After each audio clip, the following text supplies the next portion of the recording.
to have been, as far as I can tell, giving me the silent treatment.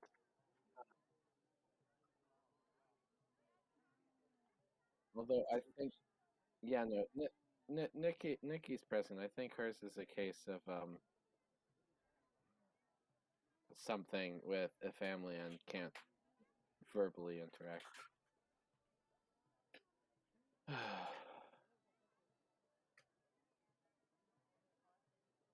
Um, I'm not sure I want to answer that actually.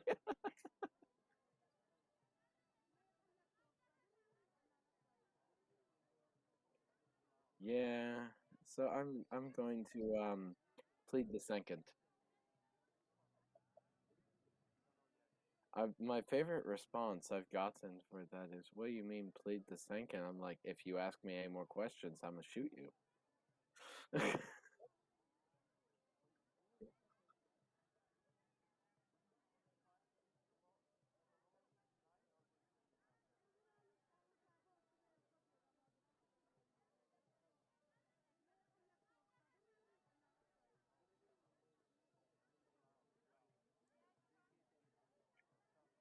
That is amazing.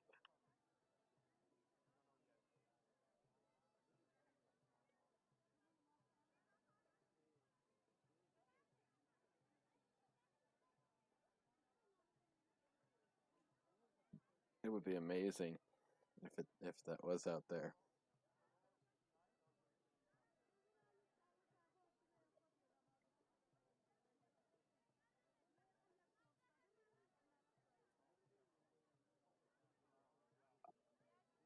I don't understand the question.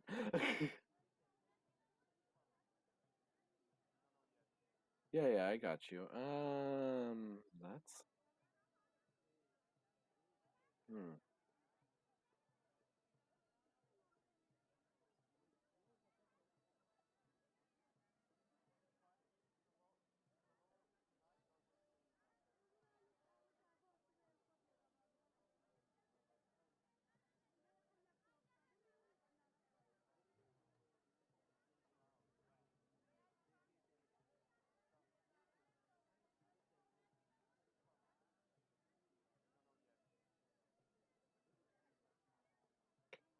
Yeah, I got you. Hmm.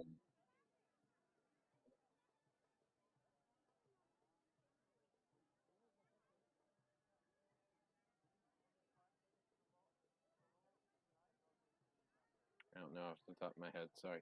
I think it's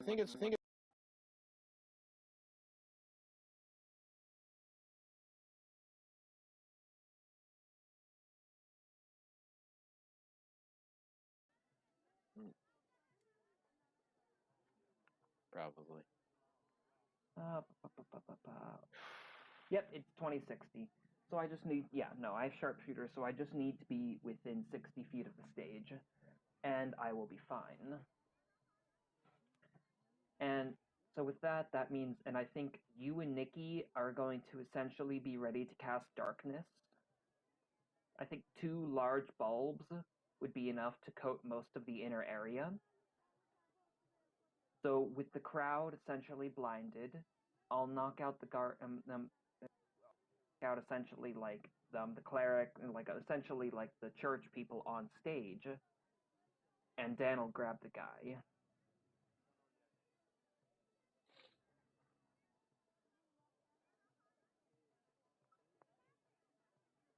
Okay.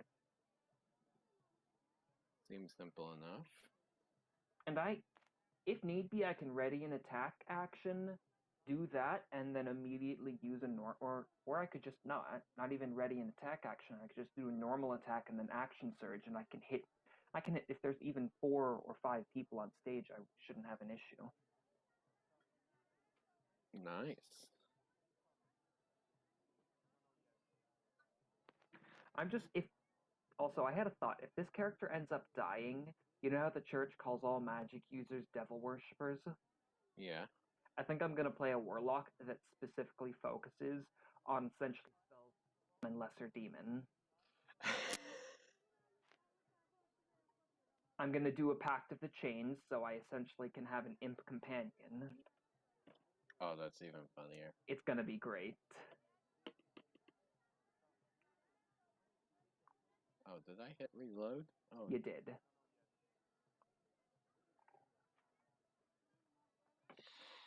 But I think that'll be hilarious when they see me cast something that isn't necessarily demon related. They'll call me that, and I'm like, whoa, whoa, whoa, hold on. Have you ever actually seen a demon? hold on, hold on. I take offense. That wasn't my demon magic. Yeah, like This I, is I my demon magic. I'll do the whole thing like I think you're coming from a place of ignorance, my friend. Like you call this demon, this is nothing. Now, and then I would probably summon my imp. This is a demon. Say hello to them, Frederick. Or I do, or I cast summon lesser demon and summon two low tier things that will just run amok. I think it would be great.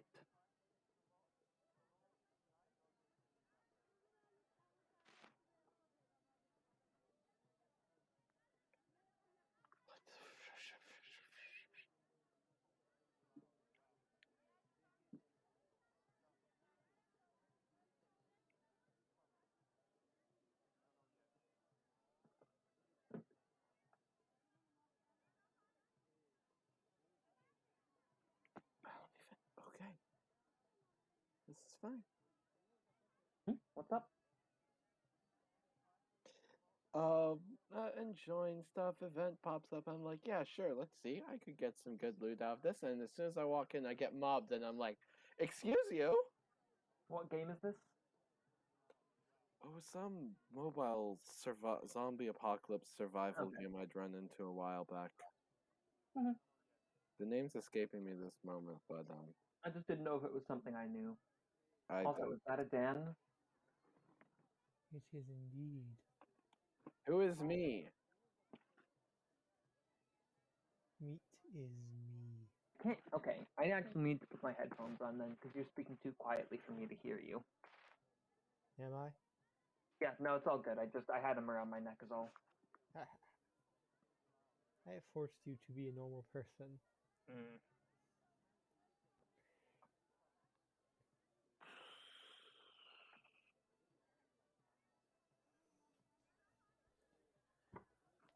So I found something cool. Oh. It was a homebrew class that was a long rest. It casted like a warlock, but it was based on long rests and Oh. had a mechanic of spirit points. So basically sorcery points, and that fueled most of the subclass features. But I thought it'd be cool if they did the conversion from spirit points to spell slots like the Mm. sorcerer did. Mm. But warlock casting over a long rest? I mean, the way most people play, it's not much different. Yeah. I don't know. I try to use long rests more than I guess most people do. Like usually most games I try to like be like, you know what, let's take a long rest here or something. But I'm also playing a fighter, so I like my action surge and my focus spirit. Ah, so you're playing selfishly. I can respect that. Hmm. Self-interest, truly the best thing to ever You happen know, to I you. think it's so funny when someone like just does the thing. I'm like, ah, selfishness at its finest, respectable. And they're like, I'm not being selfish. I'm like, it's not a bad thing. It just is. As the good man said once, greed is good. Which good man said this? It was in a movie about how corporate America is evil or something like that. But Ah, the Oh. speech was good.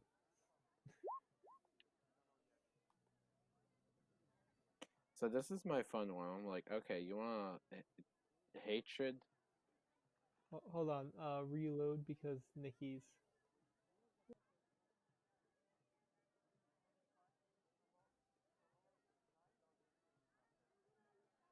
can you hear us? Oh, So I mobile. think it's more of a matter she doesn't potentially have headphones equipped so she can't hear us whatsoever. Mobile's just kind of nasty to deal with Yeah. on roll 20. I Peter and I have tried it before. It's a nasty game. to say the least. So back to the point I was going to make a little bit earlier, I always find it entertaining listening to arguments with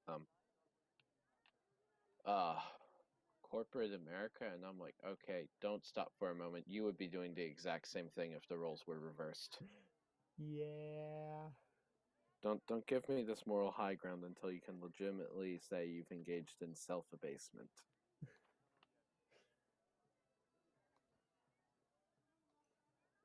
But it's only because corporate America has instilled the values of cocaine, hookers, and thousands of dollars in me. It's not my fault, man. Oh my gosh, that's a whole other thing. A victim of the system, if you will. Yeah, that's stupid. I mean, you seem to be a very willing victim of the system. Sorry, this works me up like nothing else. I understand, Philip. Oh, in other news, guys, I'm out. I'm out! As long as I've passed all my classes this semester, I will never have to go to this stupid college ever again. Awesome. Isn't that awesome? Which college Yeah. are you going to right now? Doesn't matter. Which college were you going to? University of Baltimore. But the fact of the matter is I'll never have to go to a college again. You will be free from... Yeah. That's awesome, Dan. Yeah, isn't that? Until I need to get 30 more credits to get a test done. No, yeah. If you ever go... Well, here's my thing is once I get out, I'm like, the only time I'll ever be going back is if I'm going back willingly, and at that point, it's like, yeah, I can actually have fun and not feel stressed. I don't have to worry about passing the class at that point.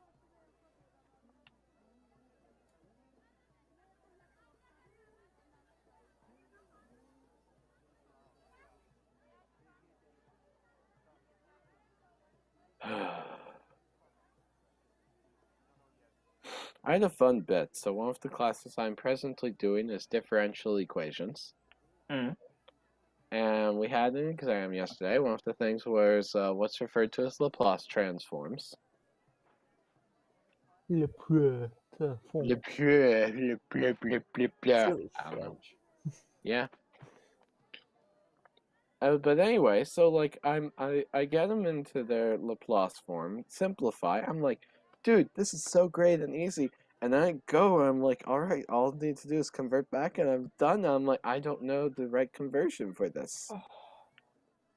This sucks. Oh no. You poor guy. So I just kind of improvised from there.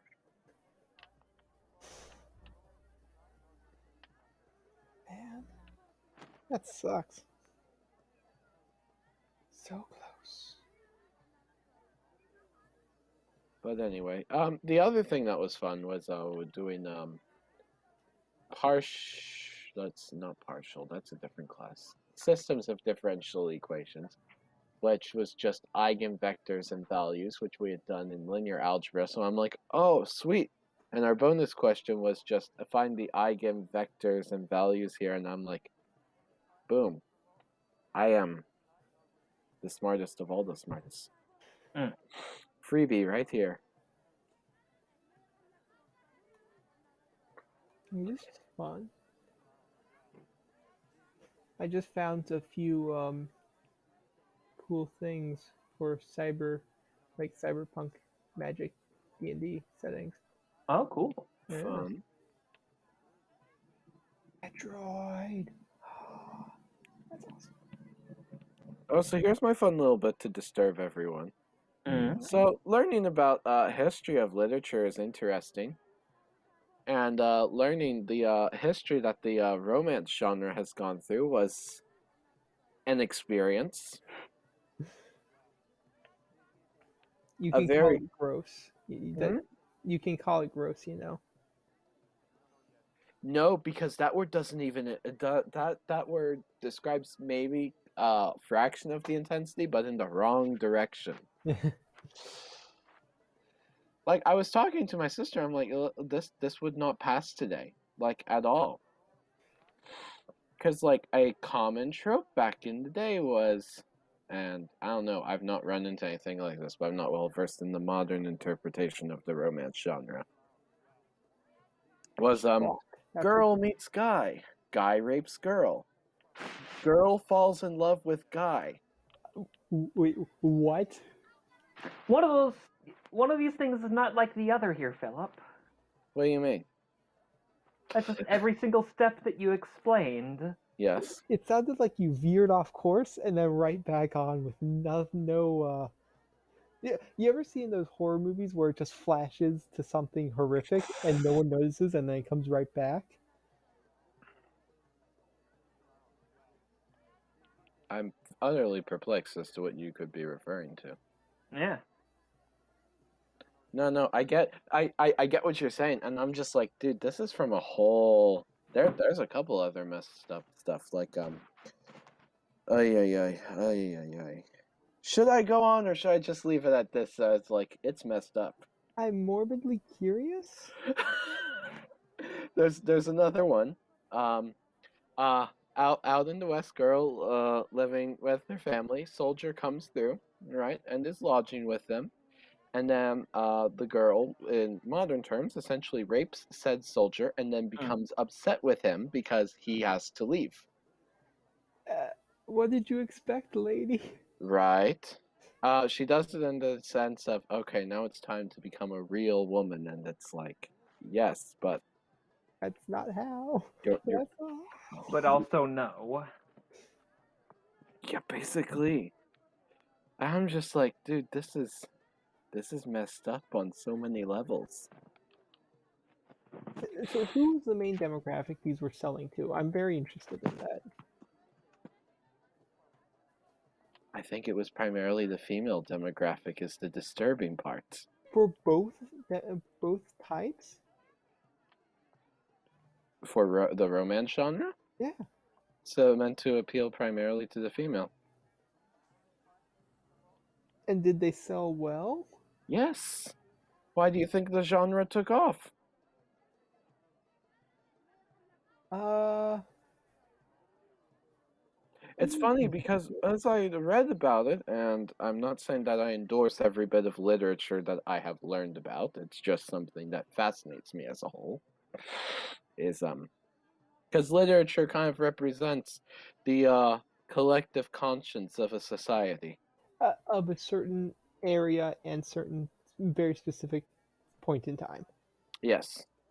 And usually the loudest voices. That's true. For example, 50 Shades of Well, loudest voices and essentially the ones that most people will accept.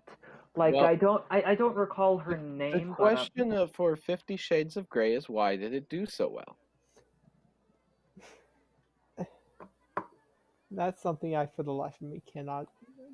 Well, that's the essence of trying to like, I go into this with the perspective of whether I agree. This is not representative of my individual consciousness or anyone else's individual consciousness, but the consciousness of the society collective. Now, why does that exist? That is a topic for the psychologist to talk about. And maybe an exorcist. Depending on your point of view, yeah, that could work. Mm-hmm. So it's weird because the what used to encompass the romantic genre as a whole has now shifted more to the erotic genre. I'll term it. I'm trying to remember what the technical term is. It shows you how in touch I am with this. It's like that one thing that I'm like, I have to interact with it because it's the topic as a whole, but I don't like it.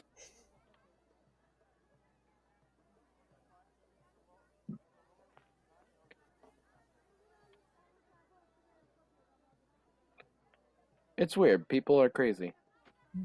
yeah. I'm torn between setting up a game in a futuristic setting or modern setting and the descent into Avernus. But I don't know.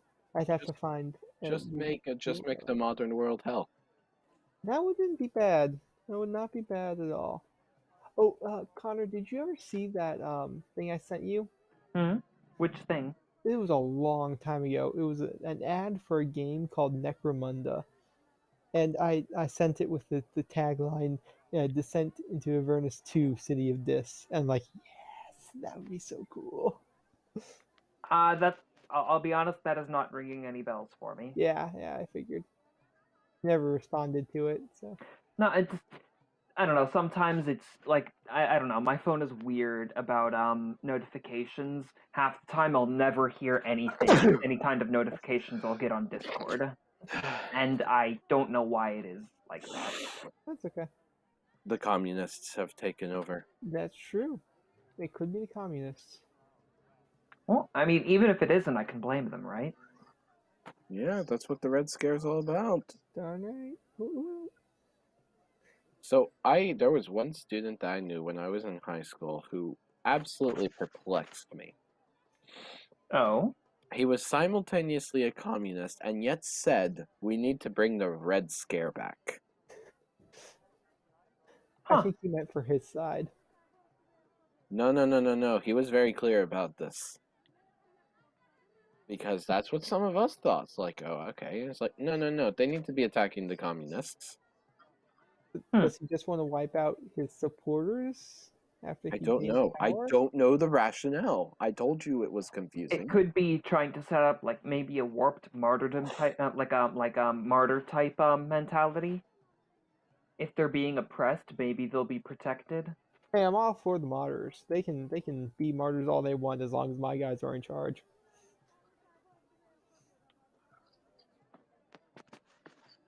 This one's good. I like this.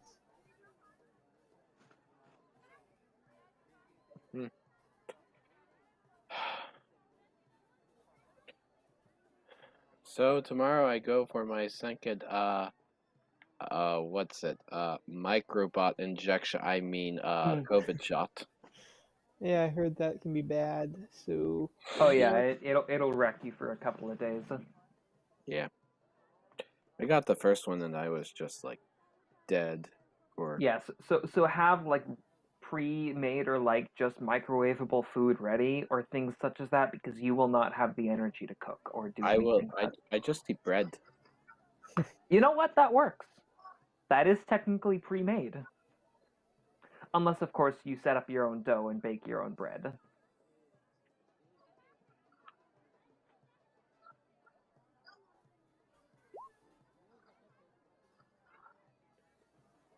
Huh.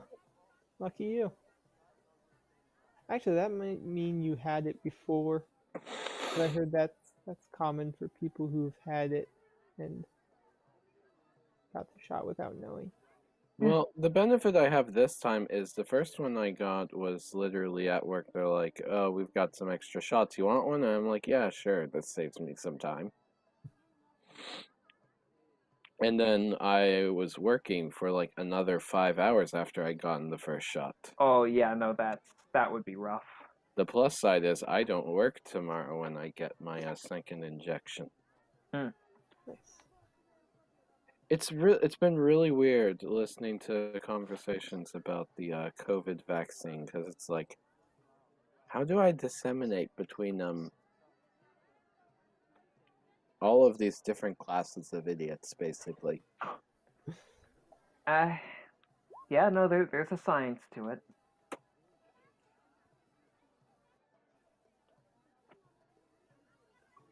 Nikki, what is sickness?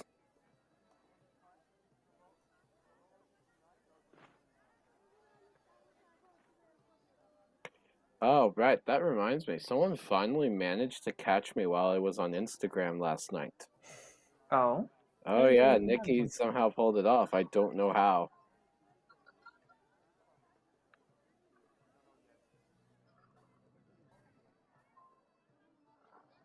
I pride myself on being nigh close to impossible to catch. Unless I... What is this? This is a city in hell.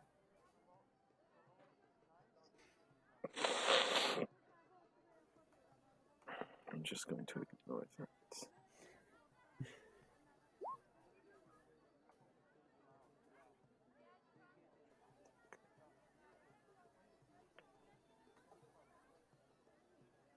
Yeah, I guess.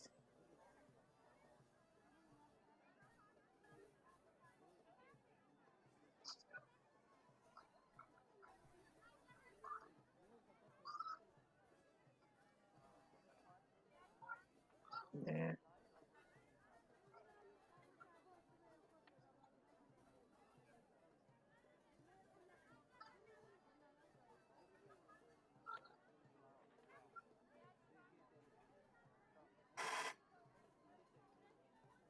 Oof.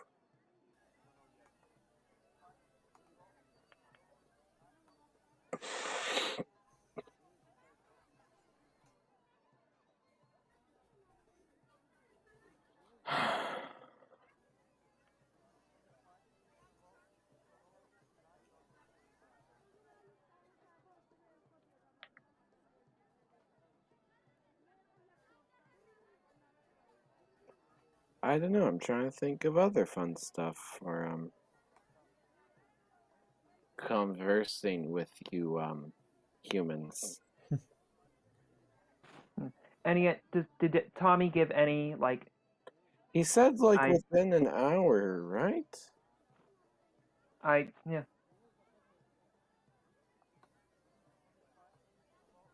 With a 100-degree fever, thinking it was just a headache.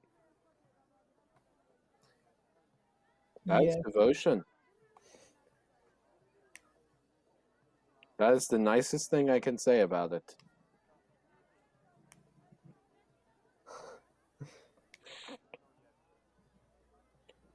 They do have that hippopotamus oath that they have to observe. which is weird because the hippopotamus murders lots of people. Yeah, it Yeah. seems like it was a bad name.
So Connor, how's your life been?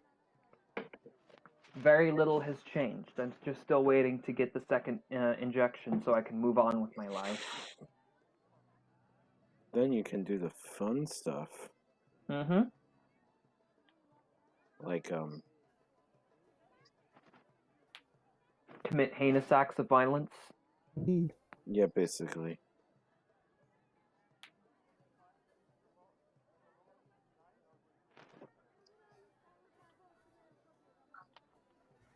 Can I navigate this?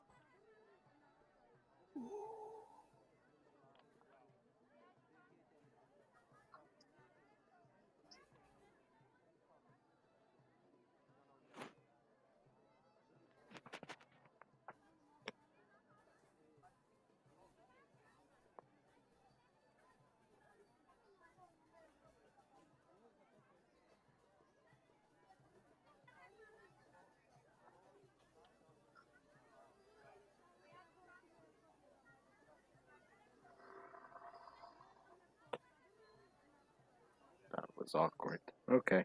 Hmm? Oh, stuff. Okay.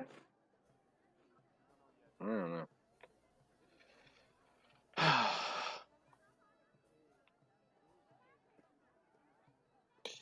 Let's see. Ooh. Yes. Yes, it didn't disappear. That would have been really bad.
Hmm.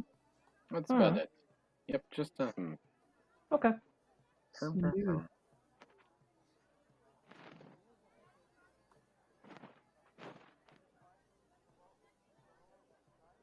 I don't know. One of these days, Tommy will be here to alleviate our boredom. Probably. Maybe. I don't know about you guys, but I am having a lot of fun finding modern or futuristic D&D conversions. So I am not finding modern or futuristic D&D conversions, so I am having less fun than you by default. found a bunch of a race for nuclear elves. It's great. That's Isn't that awesome? sounds hilarious. Yeah, guys, I have a problem. That does not sound like a problem, Dan. If it is, it's the best kind of problem. I have a zip file that I haven't even looked at. What's this for? I downloaded it in February. What is this? Oh, hey, I got this one. Cool. Oh, this. Okay, yeah, now I remember this. Okay. Yeah, I'll look at it sometime.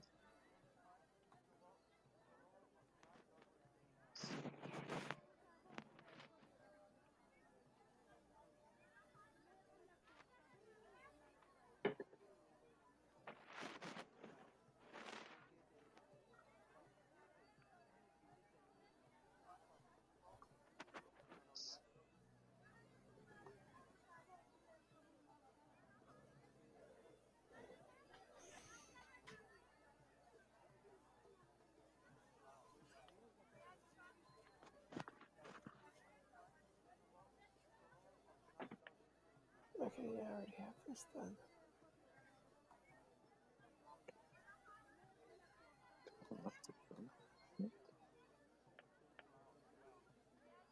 Yep.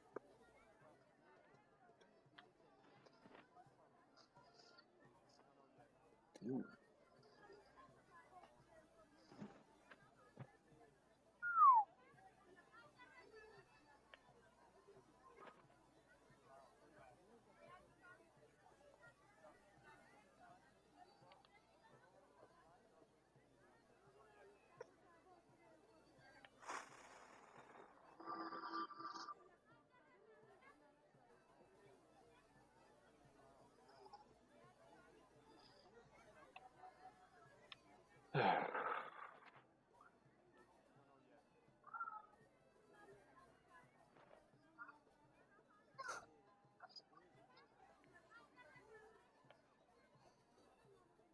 The best part of modern card campaign settings is you can play a monk way of the gung fu.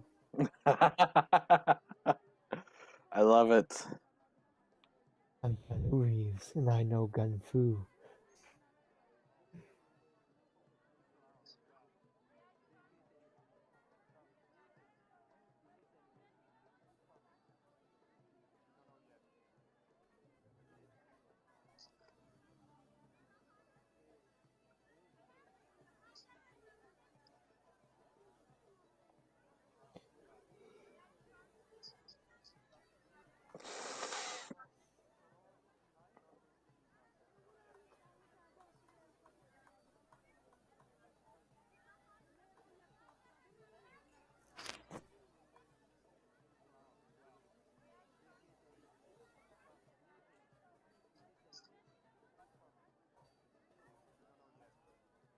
I'm going to leave for a little bit. Gotcha. Shoot me texts or something if Tommy shows up. How about I just shoot you? Oh, that also works.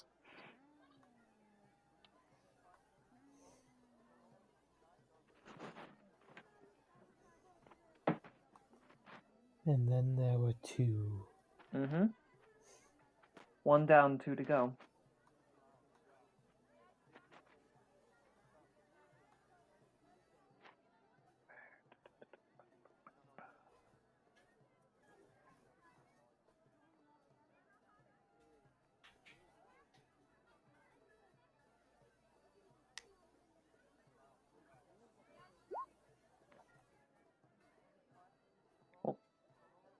Yeah, Nikki, that's why I said 1 down, 2 to go. There's 4 of us. Philip's gone, and aside from me, there's 2 other people. I didn't. I thought you were gone.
It still hasn't shown up.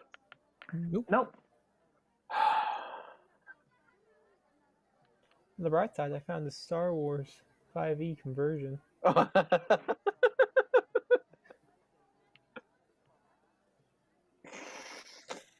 Ay, ay, ay.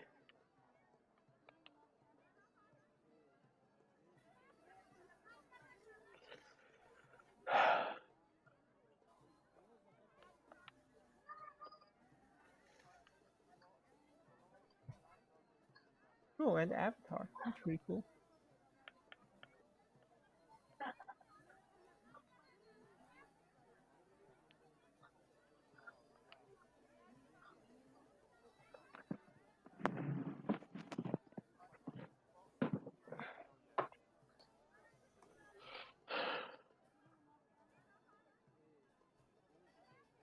At what point in time do we just spam Tommy with texts?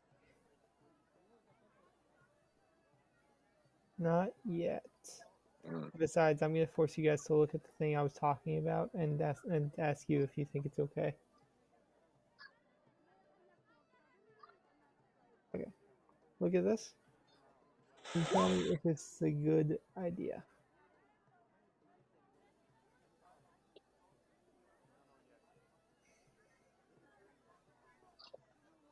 No. Oops. Yeah. Have I seen this before? This thing. Oh, yes, indeed I have. So I like the idea about the spell it being a warlock type caster, but with an added benefit of spirit points. I think that really opens it up for a lot. And then I haven't looked at the herbals or anything. Bless Sorry.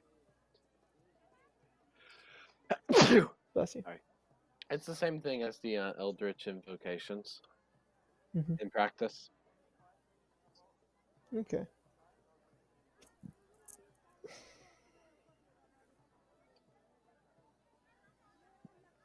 Then there was another one that was crazy. It was like a warlock, but as soon as it hit 5th level, it just kept giving them more and more and more spell slots. It got up to like 19 or something like that.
Ah, yeah, no.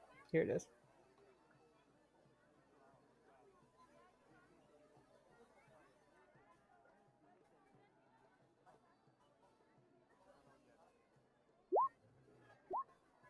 That's the one that had 9 spell slots.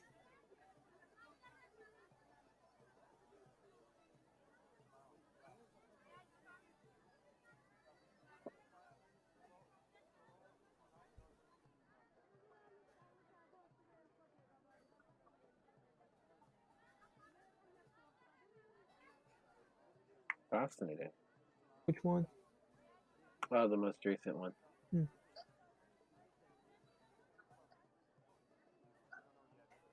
And I don't know how often it recharges it. Ah, long rest. So that's why there are so many spell slots. Does it have anything like the Arcana thing? No, no, it does. It looks like at least. Hmm. Either way, that's crazy. Although it does look like it gets them at half the rate of normal packed magic. Right around half the rate at least. That's pretty interesting.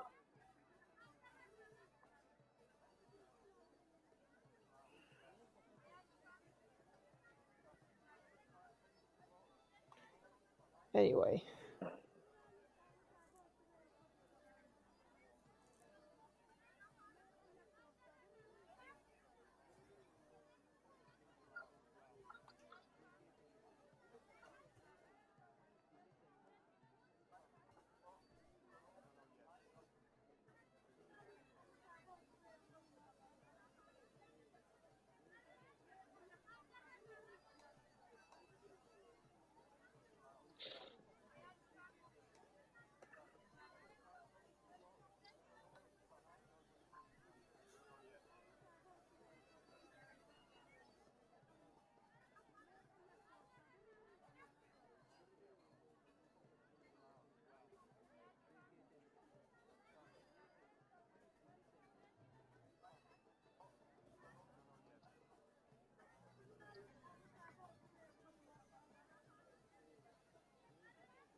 I'm almost out of battery. Don't worry, guys. I'm sure he'll show up any moment now. There we go. As am I. I have great faith.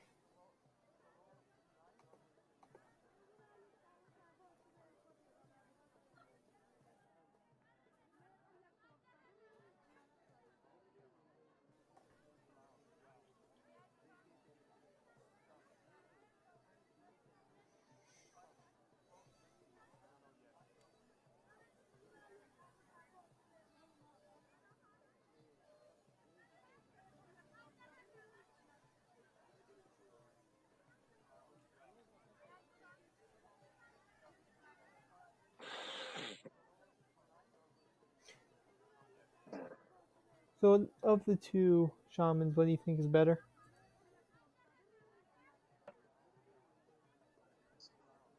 Well, I'm more familiar with the first one, so I like it more personally. But I don't know. Hmm. It's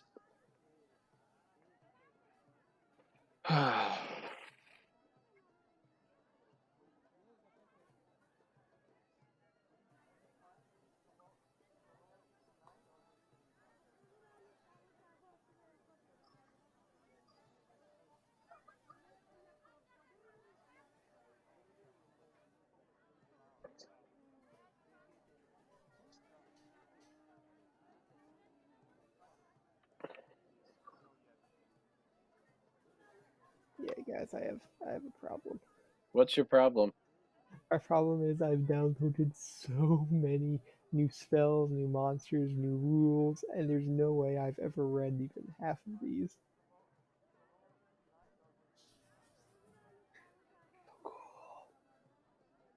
I don't get it. What's your problem?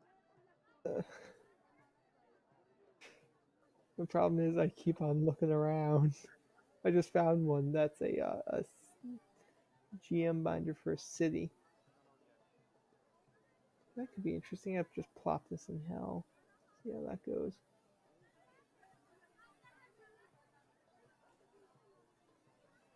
Nah.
Oh, what fun!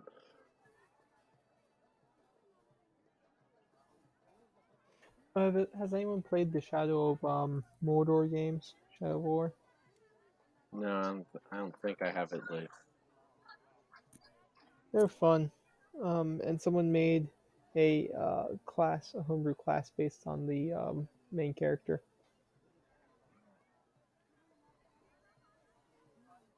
Yeah, his whole idea is um, Celebrimbor helped. Now he saved his life and merged with him, so now he has ghost powers. And he thought it'd be cool to translate into D&D. And there are a few cool subclasses. You can be with a banshee.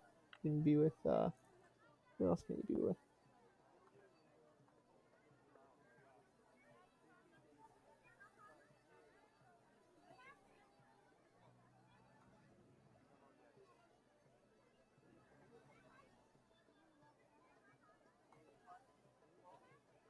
Hold on. Hmm. It's interesting because doing little bits of conversions, I've been I guess you could say making what'll be some fun legendary items if I ever finish the open world campaign I keep talking about. Like, I'm trying to remember what I named the most recent one. Hold on.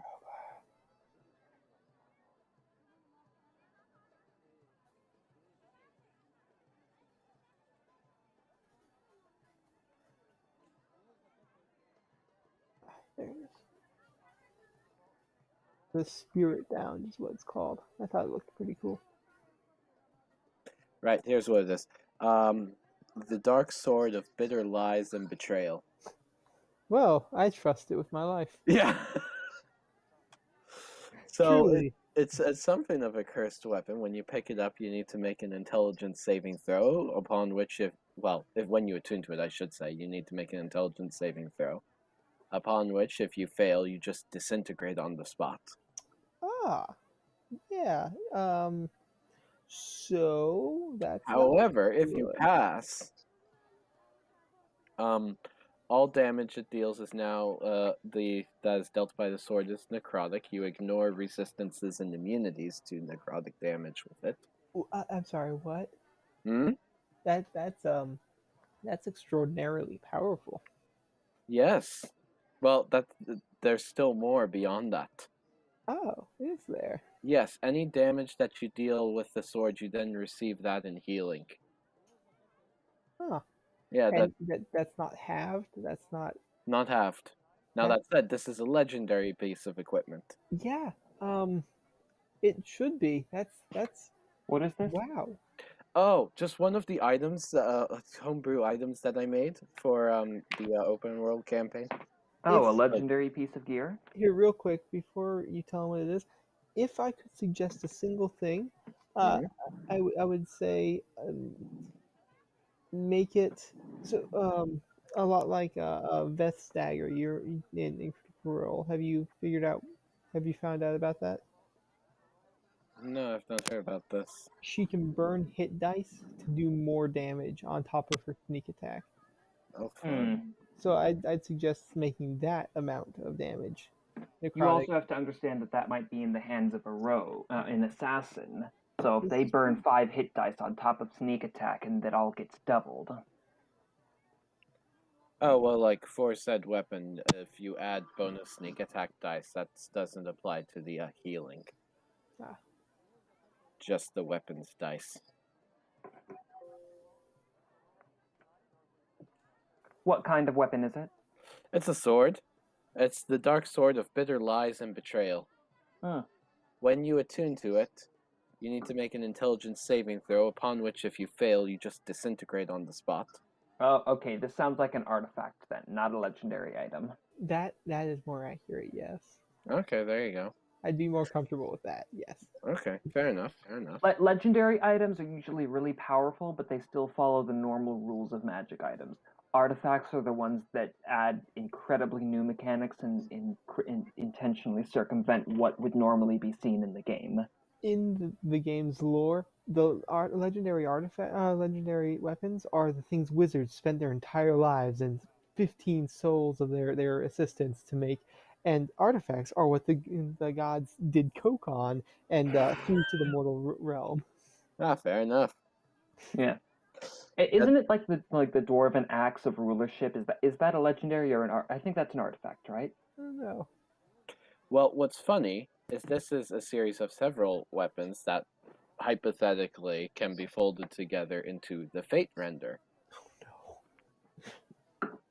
which, just to give you a Does it power look like a scale, basket shield? Like, are you talking about making a basket shield? no, Do you know what that? Do you know what that is? no, I don't. Okay. I believe it was either a French or an Italian invention. I believe French. Essentially, they wanted a shield where you could also hold a lamp, like a lamp with it. So it's essentially a shield with a large gauntlet embossed in it that you would essentially put your hand in, and you'd hold a lantern with it. Mm-hmm. But apparently, along those lines, someone learned that you could just slap multiple different weapons on it. So you'll see like blades jutting out of it, like the first third of a spear poking into it. It's essentially a porcupine on your arm that you just run at someone with, and it's hilarious. Hmm. No, this is just you get a like high level blacksmith and enchanter, and they can fold the metal together. You Weave mean an the artificer? enchantments. Yeah, basically weave the enchantments together, and then it creates this sword that is just like okay. Yes, you are now God. Congratulations.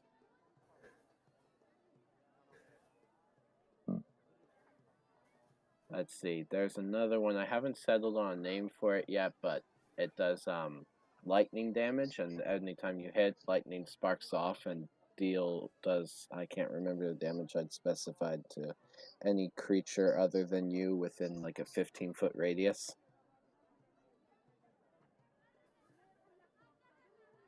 It's fun. Yeah, it would be fun, but terrifying to put in a campaign. Yes. What if we have to fight an enemy to get it? Oh yes, no, that's the point. Each one of these is already owned by someone else.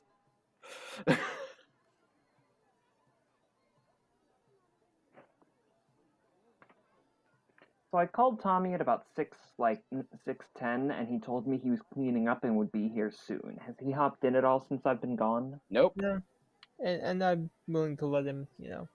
hear what he needs to do because that's busy. He's busy.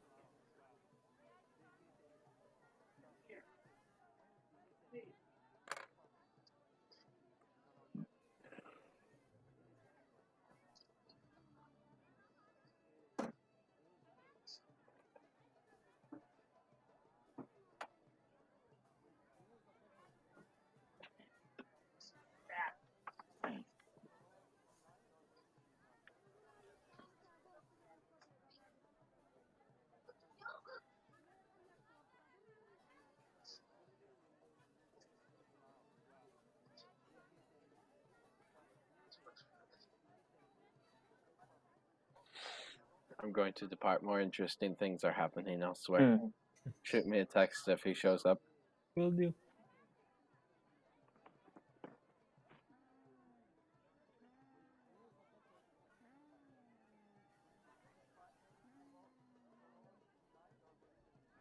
It'll be terrifying. What? So, you know how wizards are supposed to be masters of the arcane, but they can only cast first level spells like 4 times a day? I mean, yeah. It'd be terrifying if they could do it like they were able to do it like cantrips after a while.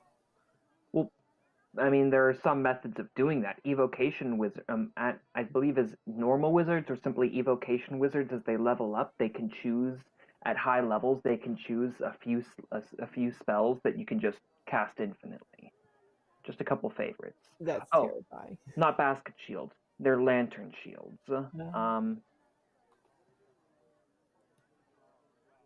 Yeah, no, they were made from. They were Italy.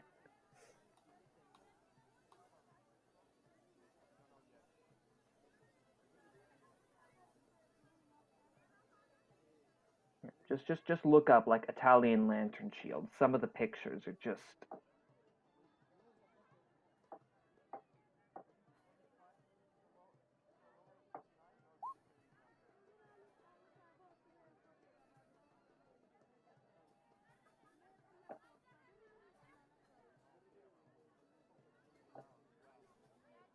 Oh, jeez. That's hilarious.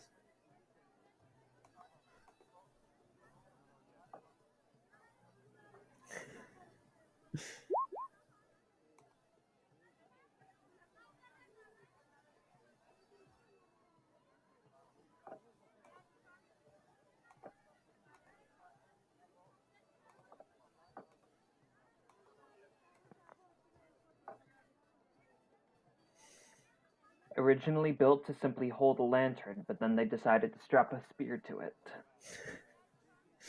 Hey, if it works, it works. Mm-hmm.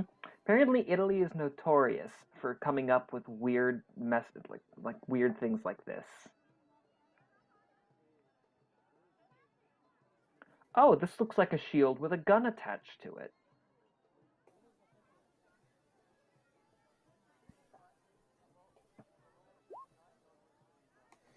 That picture.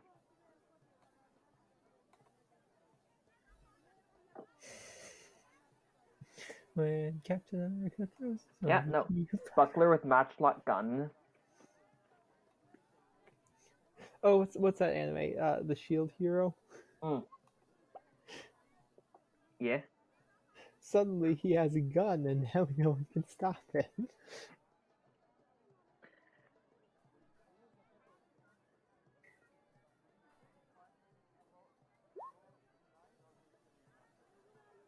No. No, But this that's is good. Italy.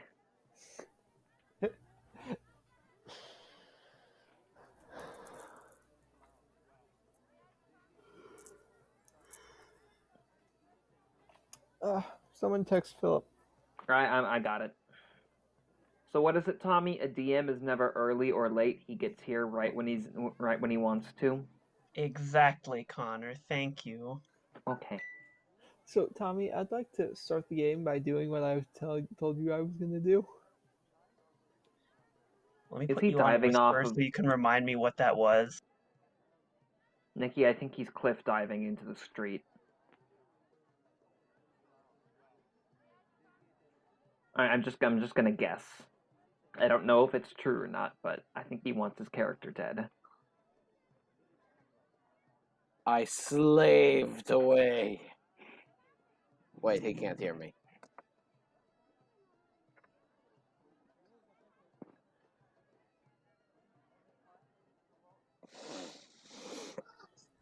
Welcome. Sorry that I am late. I was still working on the car. And the rotors that I bought didn't even fit, so I... Did you know that rotor spelled backwards is rotor? Yes, it is, Philip. Alright, it's a palindrome? It's a palindrome, yes. Yes, as is Taco Cat.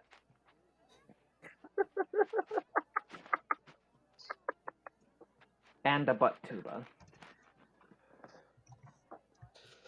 Oh, I'm ruined. I am ruined.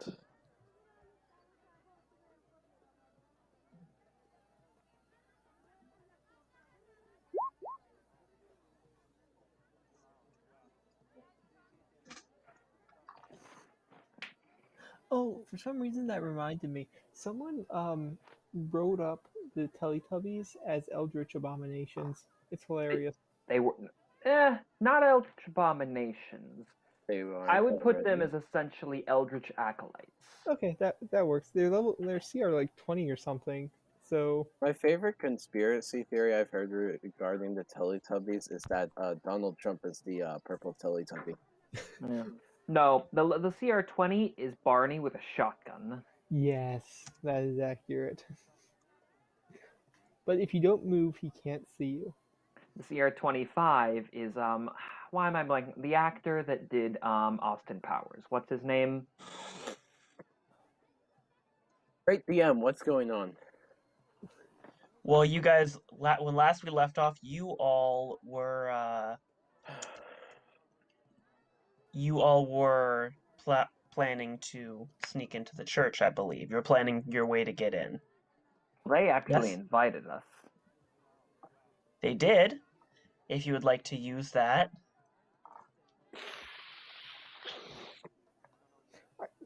What are you doing over there, Philip? Is there coke we Sniffling. can't see? Allergies are going nuts. Okay. All right. So I think the I'm plan here basically is sniffing or whatever. Yeah. So everybody, I think the plan here is I'm Philip's going to be casting invisibility on me a little ways away. I'm going to sneak in somewhere in the rafters of the building with my poison-tipped darts. You three are going to walk in normally. Well, I'm gonna be somewhere else. Just let you know. Okay, well, I assume Nikki and Philip were going to be casting darkness, and you were essentially going to charge the stage. Well, hang on. Didn't you guys want this to be low key and not magic-y in any way? Well, see, I thought about that, but I also if we're gonna make it look like the Thieves Guild type deal, that might be starting a war with between the two nations. If it just looks like fellow demon worshippers, that actually might be a better option. Okay, well, I have a surprise that's gonna be coming, I hope. Oh, did you catch a demon? Yeah, we'll see. Just have a bag of rabid, like possums or something. That wouldn't be bad. That wouldn't be bad.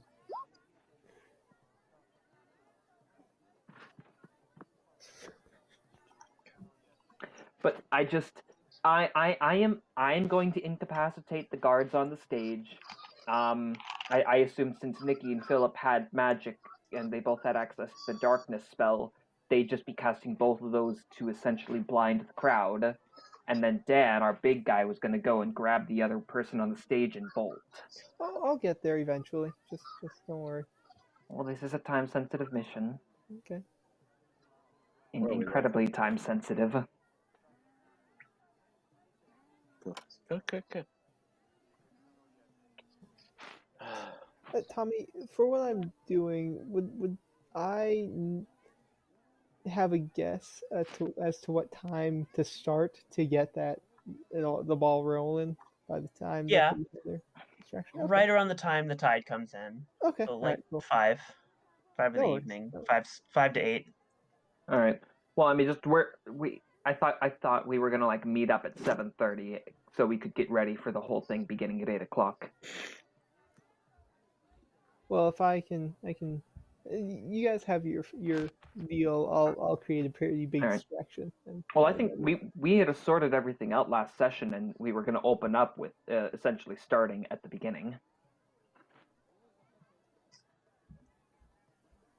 Or Tommy, the poison that I had asked the disappearing man for. Do I have that now, or?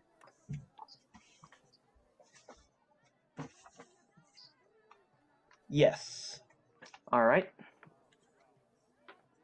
Give me one moment to bring a page up. Yeah, give me a second to pull stats up for that. Yeah. And each vial is good for 16 pieces of ammunition, yeah? Yeah, and you have, what did we agree on, 2 vials? 2 vials. So essentially 32 pieces of ammunition if need be. So I'm going to be holding on to this for a little while. Fun.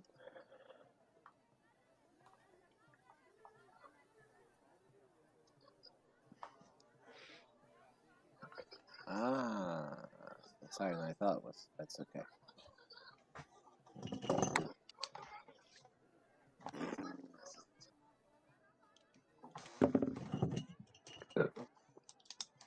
So as far as poisons go, there's ones that you eat, and then there's ones. What kind? I'm assuming this is a wound poison or whatever the term is. venom. Yes. Yeah, poisons 5e.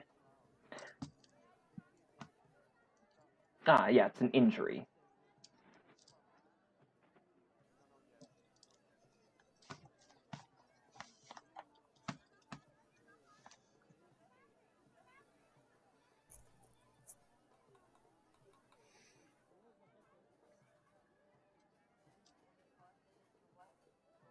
So for traveling in, do you want me to come in to aid you Gainen so that because I can cast it at a higher slot and then the two of us can go in. Oh, I was assuming you guys would essentially position yourselves actually in the crowd and cast that spells. I need to touch you for me to cast it. No. To cast invisibility, you're going to cast it on me outside of the building. I'm going to sneak in while I'm invisible, and then I'm going to be essentially making my attacks once I'm well in. Okay. I'm looking to do this so I don't have to kill anybody. I'm just incapacitating them. Between you and Nikki, if one of you can cast darkness or smoke bombs or whatever the heck your intentions are, to essentially obscure the crowd, someone needs to grab the guy on the stage. I assumed that would have been Dan, but it seems he's got something else cooking. I think I'll be able to get to him. Okay. So Tommy, what does this poison do? It upon hitting someone with it, they make a DC 14 con save, or they'll be paralyzed for an hour. It can be removed with some kind of remove curse or dispel magic. Okay. Is it every time they're attacked, or just for that straight hour? Actually, given that, can I retcon that? Given that yeah. he prepared it in such a short time, I would Philip, probably. what would you say is an appropriate time for a poison made that quick? A what? A paralysis poison made on short notice like this, would you say 10 minutes or longer? Tommy, I would compare it similar to something akin to Crawler's Mucus. This Crawler's Mucus, it is a DC 13 save, so it's a tad higher, but Crawler's Mucus poisons the target. Essentially, they get disadvantage on stuff. We can include that, and then they're paralyzed for a minute.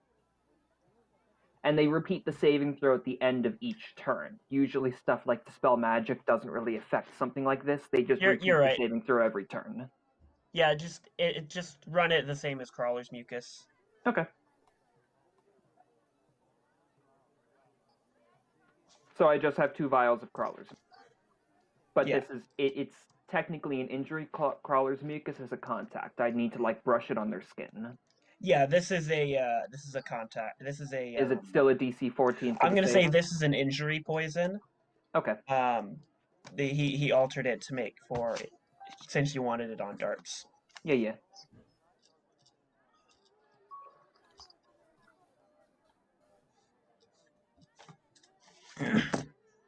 I, prior to going, am going to spend the first level spell slot and bind a spirit of wonder to me. Okay.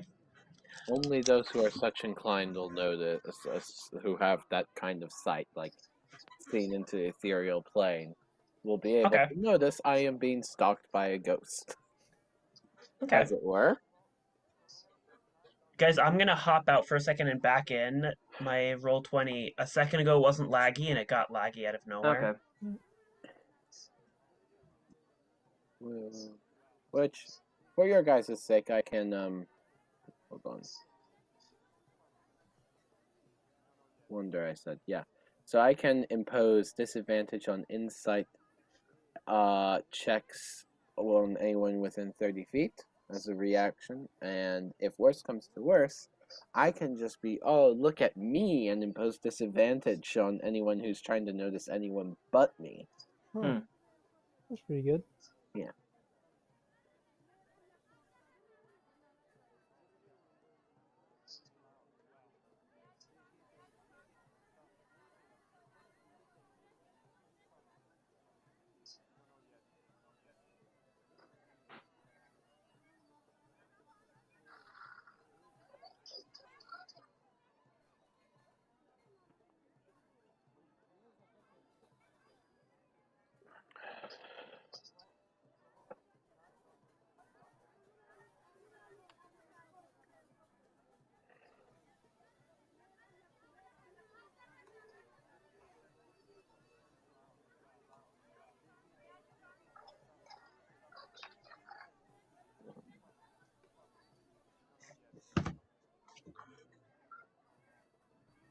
Hello.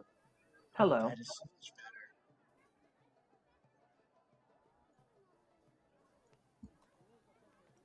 There we go. Now it's not choppy all over the place.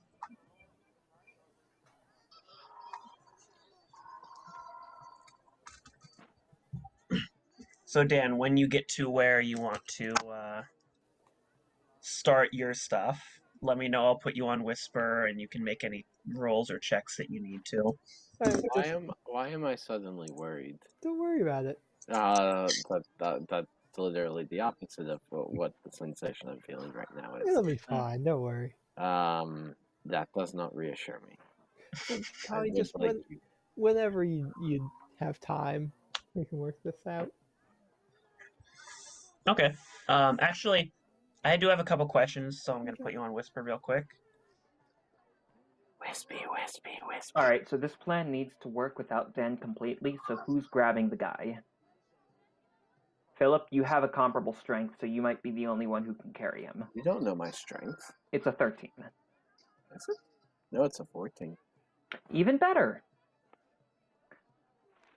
So, no, I think you're. Are you okay with rushing the stage?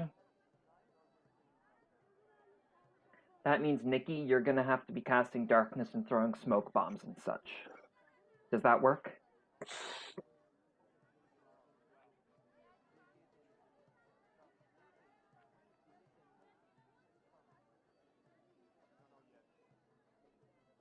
You do, yes.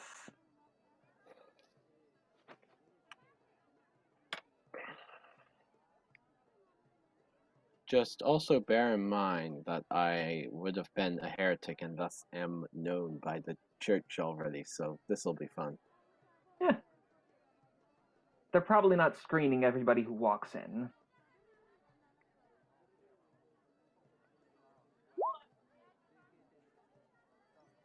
Guys, I'm going to run through Dan's plan, Awesome. what he wanted to do real quick, so I'm going to pop him on Whisper, and you all are free to roam the town or roleplay amongst yourselves, or just insult each other, such as your want.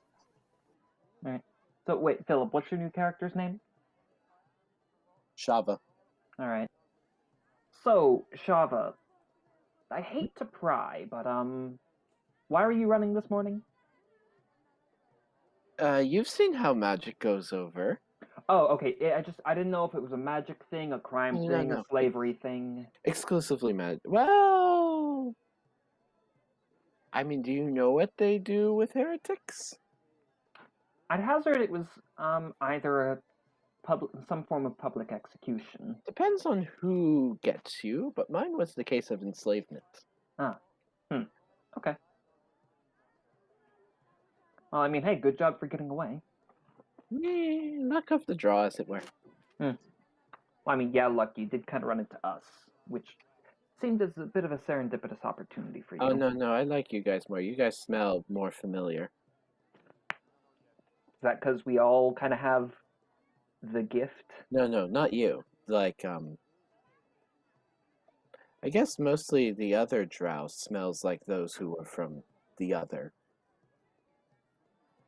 Well, I mean, yeah, no, he's a fully fledged wizard. I No, just know his. not like that. Like the what's it? The disappearing one has the same smell. Smell? Yeah. Is this a magic thing that I'm not getting? Could just be me. Fair enough.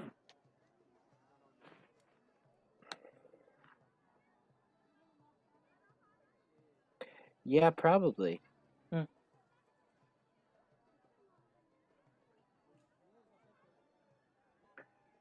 Well, Nikki, what aside from darkness, do you have any other spells that conceal a large area?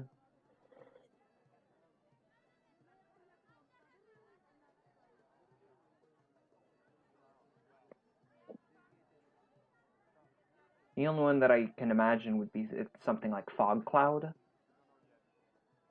Well, no, specifically conceal makes vision difficult. We don't want them to see it's us grabbing the guy. What I was kind of going for is everything goes dark, then when everything goes back to light, they're gone and everybody on the stage is knocked to the ground.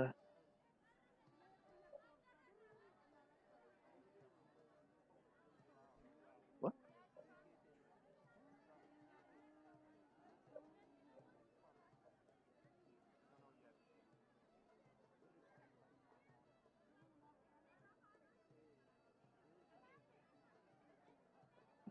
Now, if you had fog cloud, that would work, but darkness works just the same. Speaking of which, also, you might want to not be walked in armed to the teeth, Nikki. That might arouse suspicion.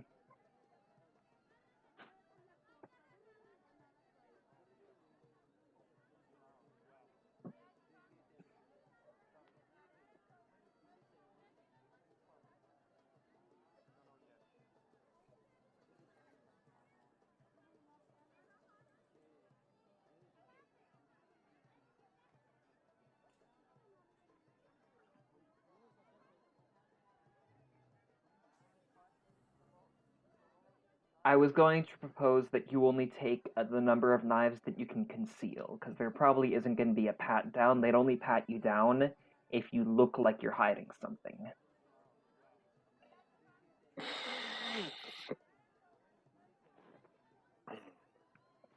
No, I'm not saying go in unarmed. I'm just saying don't go in with 40 knives. Only go in with like 8. So what, do we need, like...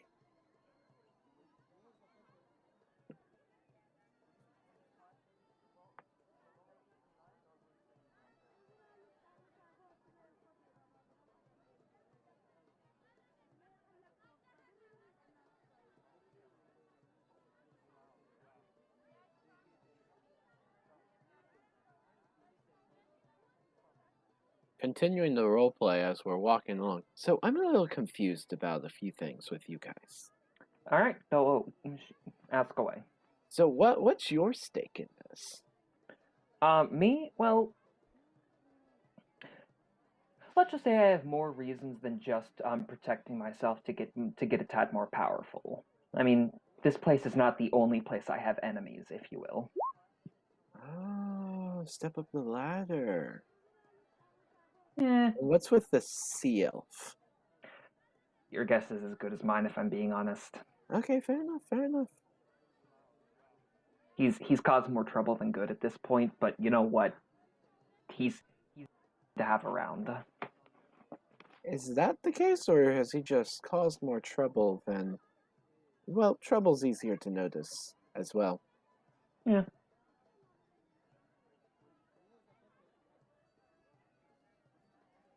It's kind of the awkward thing talking about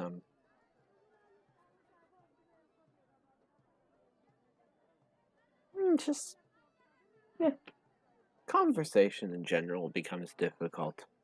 Yeah, I mean, plus like the general fourth slot in our party group seems to switch quite often. Like we were traveling with I believe a high elf. He ended up dying, and then we got this sea elf, and this sea elf has had multiple brushes with death. Almost like he has a death wish. Maybe.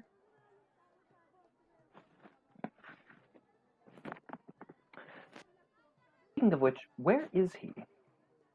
Has anyone seen him? Oh, he went off running some words or other. So nobody's seen him for a couple of hours. Yes. That's concerning. Is it, though? With him, yes. Last time he was left unsupervised, he ended up kidnapping someone and almost got married.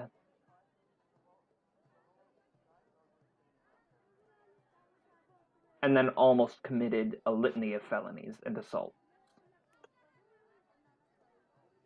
All in the same afternoon.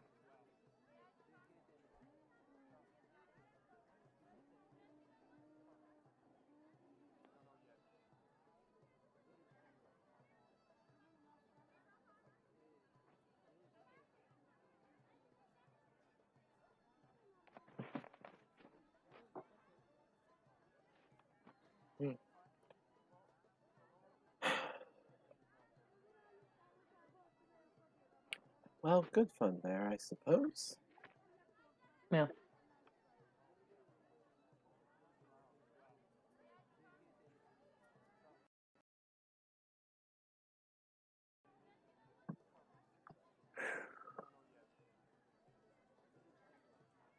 So what is Dan doing?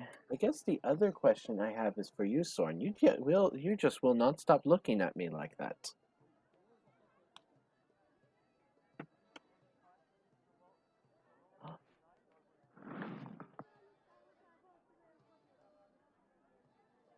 Furious typing has begun. No, sorry, I got distracted. There were birds hanging out on the bush outside the window.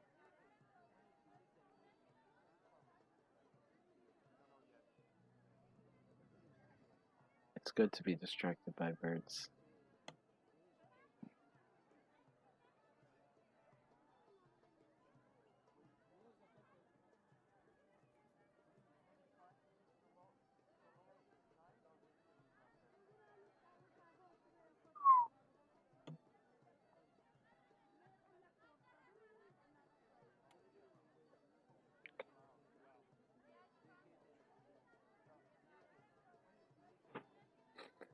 Just intimidated staring.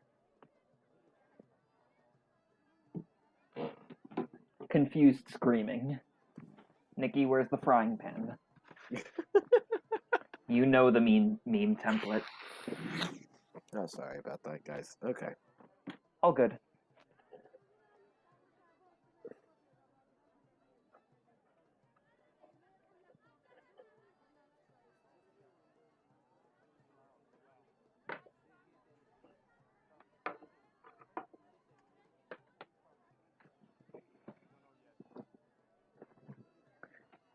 Yeah, you know what? Don't mind him. Sorrn is a little quiet at times. No, Other time I had he's a more few questions at first, but I think I have a better grasp on him at least. yeah. Other times he's more than willing to commit crime. Well, that's typical for Drow. Is it? Oh yes. Huh. It's almost You were a very Hmm? you were a very interesting race. Or like not just like the culture that you all apparently grow up in. Very different than mine is all. I mean, you escalate through the families based on who's got a better crime house, essentially. Yeah, that is nothing like where I'm from. No, not at all. Yeah, no, I mean, Arakaka are more nomadic than anything. I can't say I know too much about your people. Yeah. No, there's very few of us on this continent.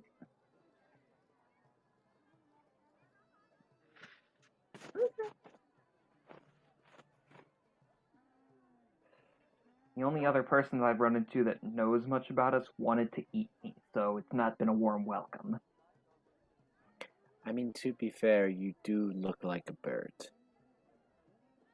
Okay, and you look like an elf. What is that supposed to mean? I mean, you don't eat elves normally, do you? No, I don't. Well, Sure, some cultures do. let me get back to you on that. I don't actually know.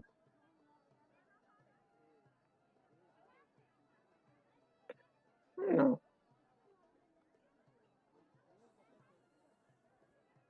Still kind of rude being like, I want to eat you, but still, no. Yeah. No, I get the sentiment.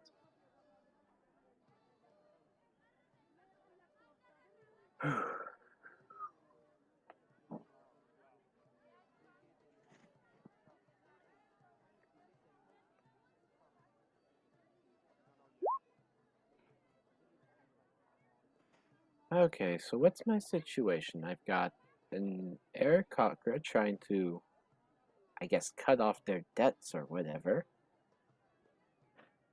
All Yeah. that you need. All right, quick breakdown of me.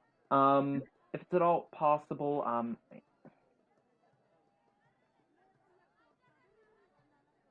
if it's at all possible, we will go nowhere near Hillsfar, if you're familiar with that city. If not, don't worry about it. That aside, I'm a smuggler by trade, and I'm pretty good with a bow.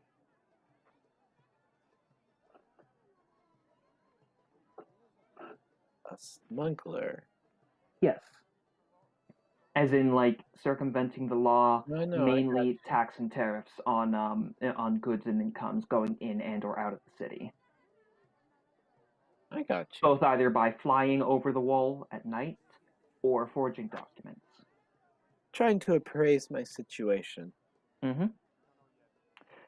The sea elf is really good at getting hit and hitting things. Okay, And I got the vibe. as far as Sorrn goes, you know more about wizardry and magic than I do. Magic boom boom. Yeah, I've seen it do that. Mm-hmm.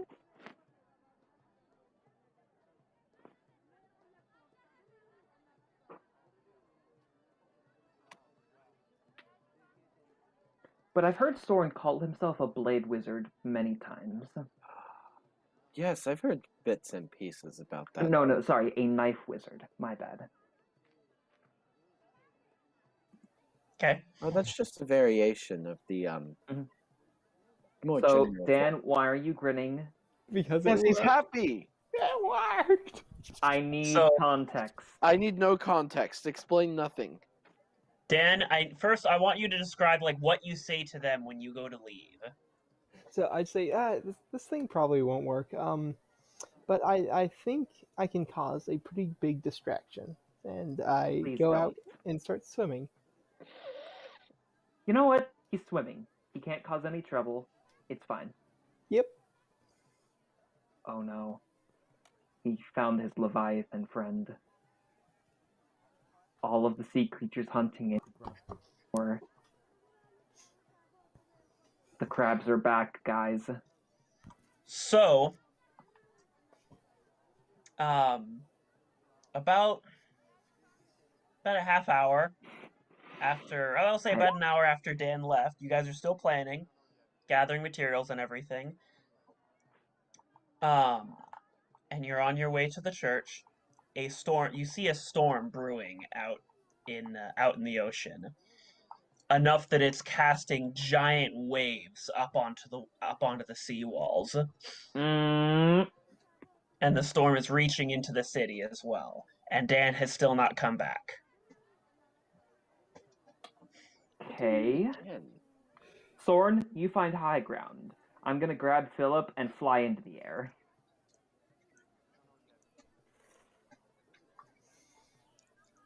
Woo! Ah, so this is what it's like looking at all of these people. Are they always so small? Yes, but that's not the concern right now.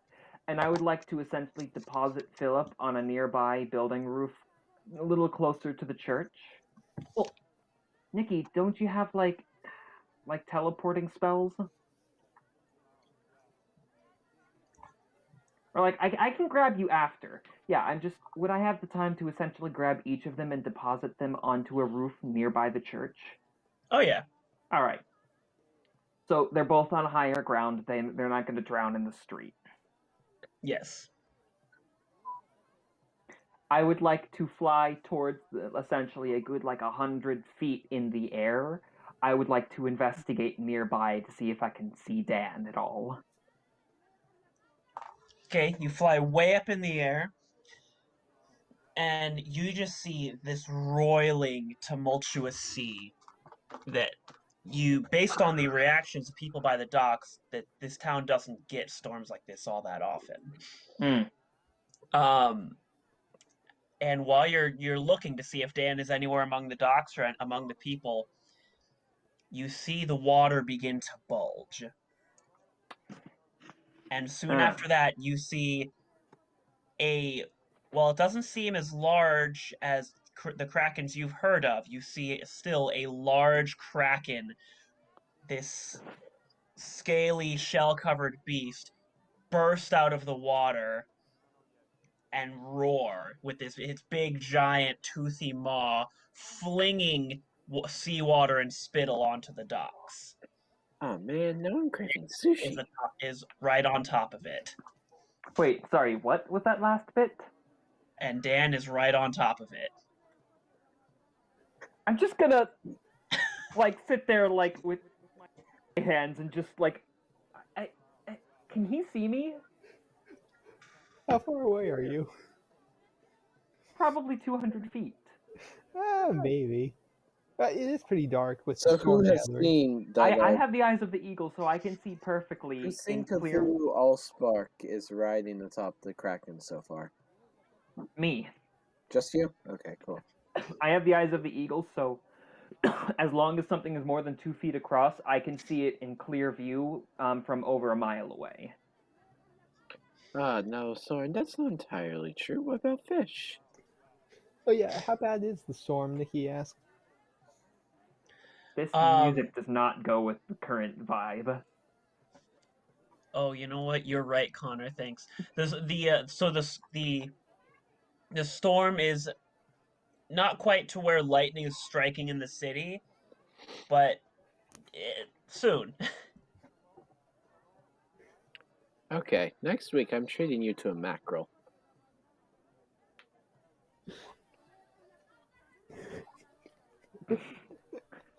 Okay, No. a salmon then. No, Philip, a sunfish. They're essentially a floating rice cracker.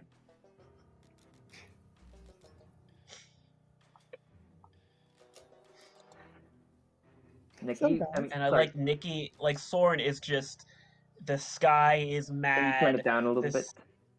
Yeah, the sky is mad. The ocean is mad. Where'd you get this music, Tommy? YouTube, why? This is Divinity. Is it? Yes! This is from Divinity 2. Does it ruin your immersion? Oh, no, not at all. I assumed he intentionally grabbed it because we've been playing that game a lot more. No, I was looking for stuff. I played this during the sewer combat. Did you not notice? Huh. I guess not. It's I got it off YouTube. It was titled Epic Mickey 2 OST Bog Easy Combat. Eh. That was the name of the video. Whatever. So guys, how do you like my distraction? So...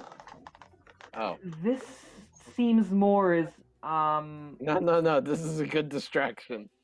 all right. No one's You know going what, to pay attention. Tommy? I'm gonna rush into the church.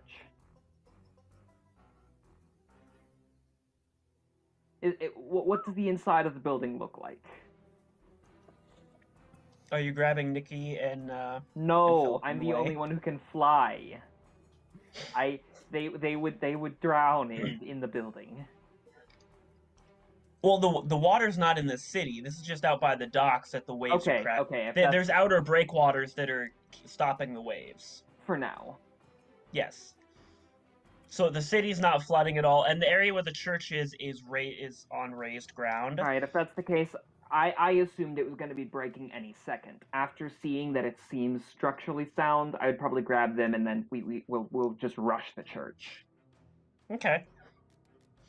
You see that when you go to grab them, you see that more people are heading to the church for safety. All right, great cover. So, Dan, are you going to be staying with your Leviathan friend the whole time, or are you going to break off to head for the church? I want to keep him alive, so as he's come up from the docks area and is whipping his tentacles around, Can't smashing. Dan. What? Can't Dan channel lightning as a barbarian? Maybe. So can the Okay. Kraken. Okay. So as the lightning streaks are just coming down here, there, and everywhere, and he's flinging his tentacles around, smashing ships, grabbing people, and eating them, I'm going to be going around there and killing people and tossing them in. So Okay. I am simply enamored by this, and I'm just watching with curiosity. Wait, Dan, didn't you tell someone that essentially the reckoning from the ocean was coming 24 hours ago? yes, I did. Tommy, what is he doing right now? Freaking out. He's sure that this man who is almost his son-in-law is a demon from the ocean. I could be wrong, but he's right.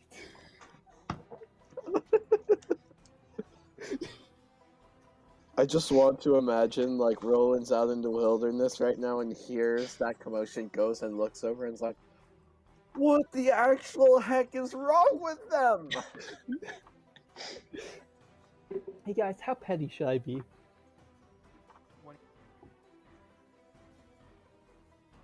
What do you guys think? Petty All the or- way. All the way. All the way? Okay. All the way. At some point, like after the Kraken is secured and he's able to start brewing the storm more, I'm going to find the merchant, drag him back, and throw him into, or drag him back and place him at the docks, and then have a little role play moment with him. All right. You're finding your almost father-in-law. Yes.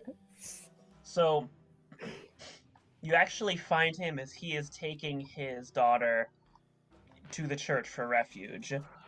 Nope, no, he is not. Pick him up and drag him with me. That would be a grapple check, Tommy. Okay, go Assuming ahead. he's resisting.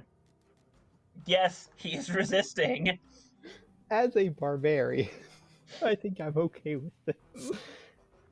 And I assume I have rage through this, so I can, Okay. fight. You were raging the entire time. Oh yes, killing civilians to keep the rage up. Let's see. Okay. Oh yeah, that's a 19 plus 5. And he can't beat that. Awesome. So you grab him, throw him over your shoulder.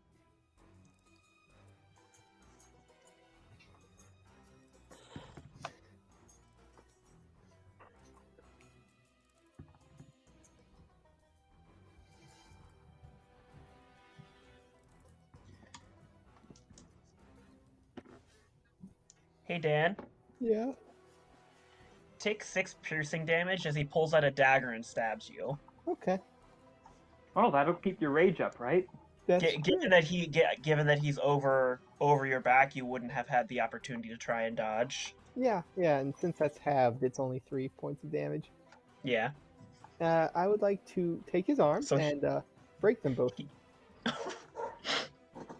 Okay. So his daughter, who is in the process of saying, "You're back, you're back," now sees you pick up pick up her father, who then promptly stabs you, and then you pick him up and snap his arms, is now screaming at the top of her lungs Hey, he's as not the dead. crowd rushes by all of you.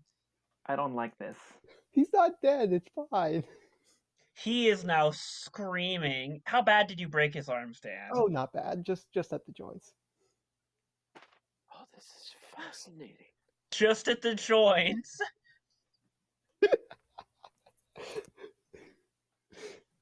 Is he within eyesight of me presently? Connor, Nikki, and Philip, I want you to make perception checks as you guys are heading to the church.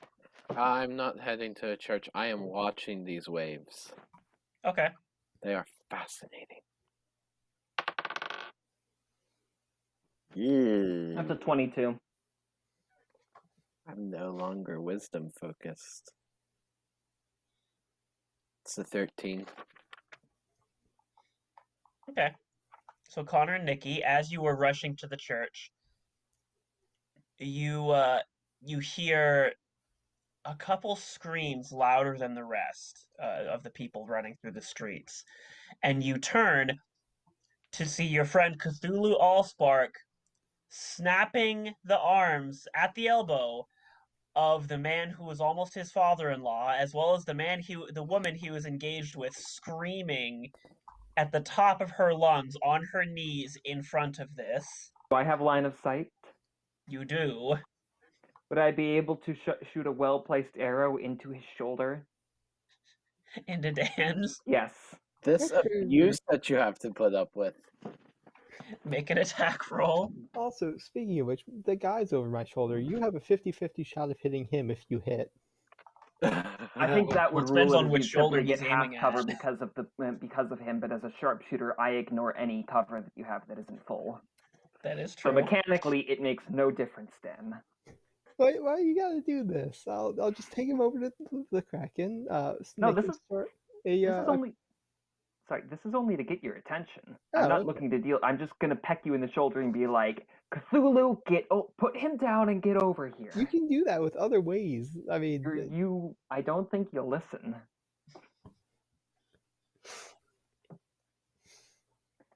All right, can I instead of using? Oh no, I can't. The dart. I have to use. Nikki, yes, that is something you should be doing. But I'm a nice guy. I'm a good guy. All right, that's going to be a 29 to hit, Dan. Oh, that's just so awful. And yeah, that hits.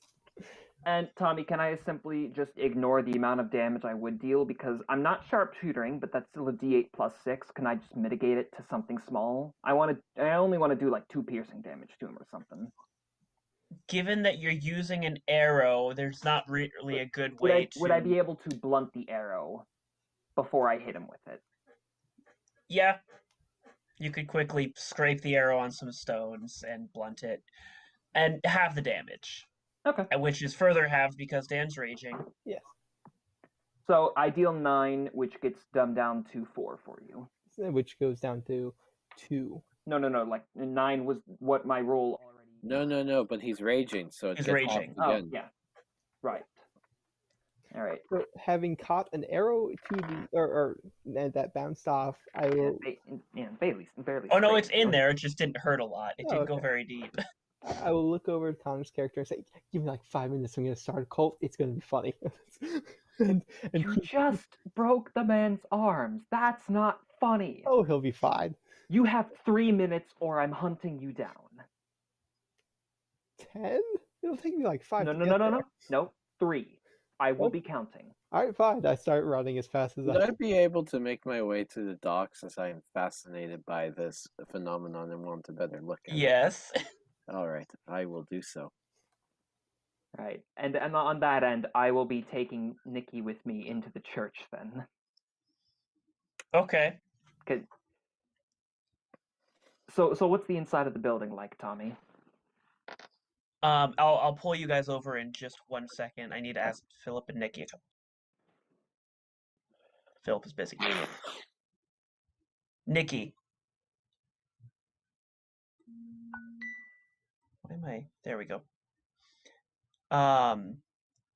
Nikki, can I ask real quick? Does Sorrn have a middle or a last name? And you can chat whisper me back if that works.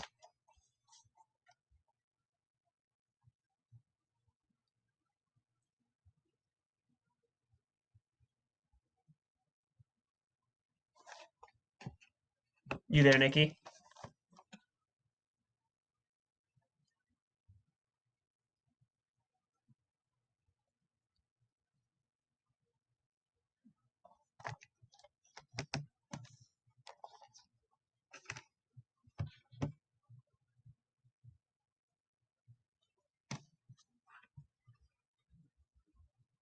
Start a cult. See, that Okay. would work. I think Nikki maybe had to step away or she can't hear me. Phil, can I ask you a couple questions on Whisper? Sure. Tommy, check the chat.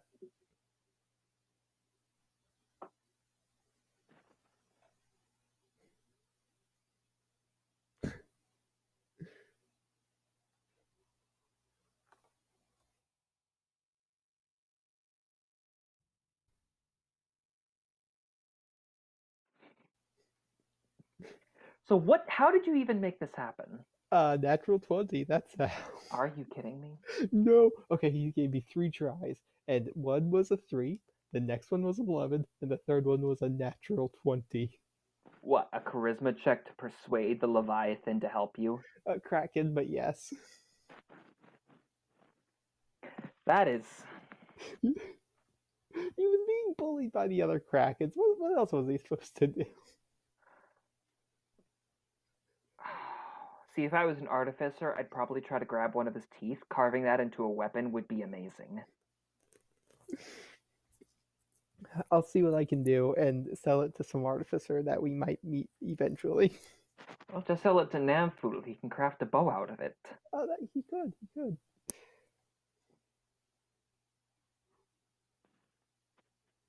A Leviathan's longbow is literally like that. That sounds like a magic item.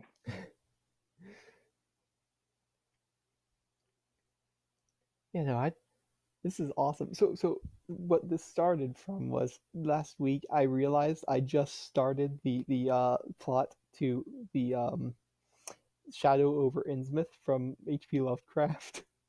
So yeah, I'm doing that now. Awesome. That's The city is going to be forever changed. They're I've also really going to pour some money into their storm walls once these break. Well, either that or start pouring money into the sea to, keep the Kraken away from them. Wait. So your character is really good at diving, right?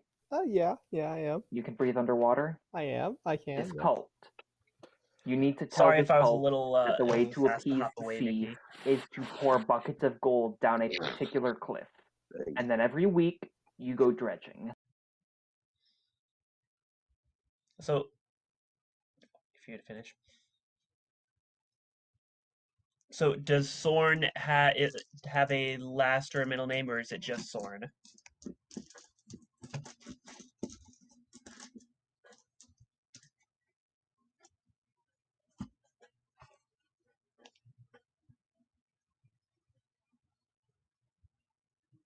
Send me a message. Oh,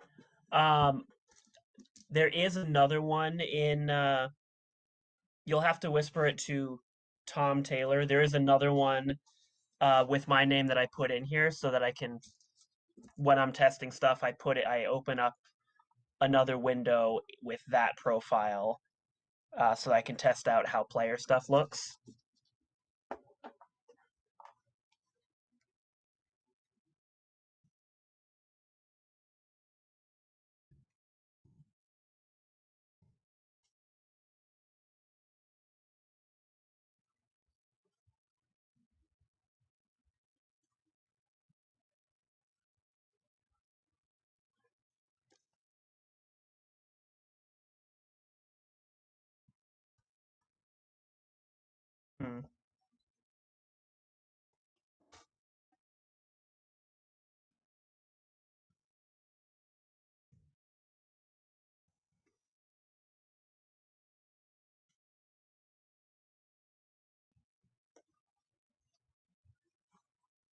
Okay.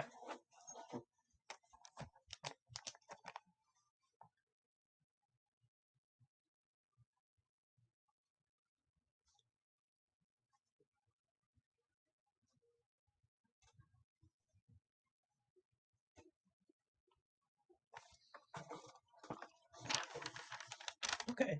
And since the Roll20 chat is being silly, you can, if you have an idea of this, you could text me over Instagram if you don't want others to see it. Was there, for Sorrn, is there anything like in her backstory that was more traumatic slash? I remember you gave me a reason why you left the Underdark, but I don't 100% remember what it was. If you give me like the spark notes, that'll should spark my memory.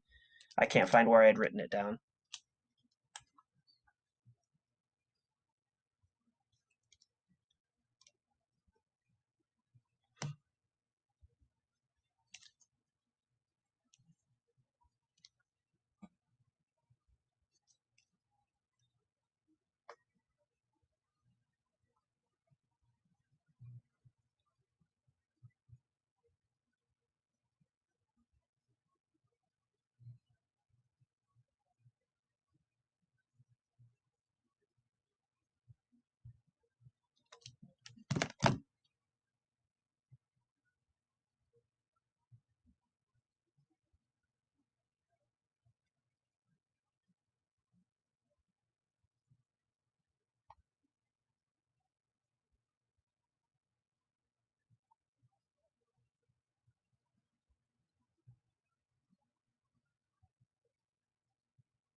Okay.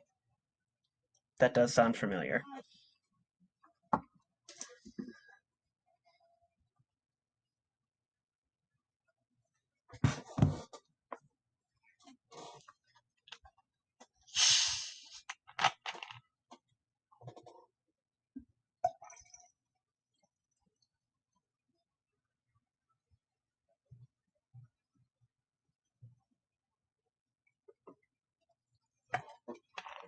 Okay. That, yes, I do remember you mentioning that stuff. Thank you. That should be all the questions. We're cracking in this case. I think that's the mentality of most Sith. They don't need friendship, they just need a big gun. That's what really sets them apart from the Jedi. Yep. It's not that attachments crap, it's just the big guns. Hello, Nikki. We were talking about how Cthulhu Allspark is slowly going to become this world's Jack Sparrow. Slowly. I think I'm already there, guys. No, you're not. This is your first impossible feat. To become a saint, you need to commit 3 impossible feats, such as that. To become what? Sorry, say that again.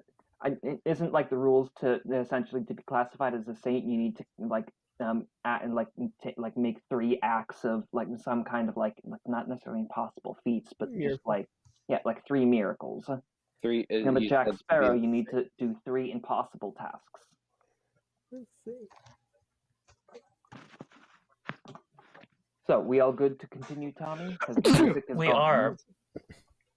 So, Connor, you and Nikki were headed to the church. Yeah. Philip, you were headed to the docks. Was there anything special you were gonna do there? I just want to see what's going on. Okay. When you get to the docks, as you get closer to the heart of the storm, you are now drenched, quite literally to the bone, and the wind is just immense. There's waves taking the boats up and down, crashing into each other. A couple of the boats have broken and sunk at this point, and you see this monster still a ways away from the city, but waging war on the soldiers out on the outer sea wall, where they have different ballista and other ranged siege weapons set up, but they're more set up. They are more designed for attacking ships, and so they're having limited success attacking this kraken. You do notice, however, that the your companion Cthulhu Allspark is not on the back of this kraken anymore. Whoa. So from behind you, I say, "Isn't that awesome?" Also, move over. I need to get over there. And walk. You turn around and see him carrying a man with broken arms, who's screaming and crying, and has wet himself. Over Dan's shoulder. Yes. Yes. This is so. You're going to drive this man insane, Dan. It's Lovecraftian, of course I am. So I'm gonna pat the guy on the cheeks and be like, "Don't worry, it's all gonna be fine, good sir."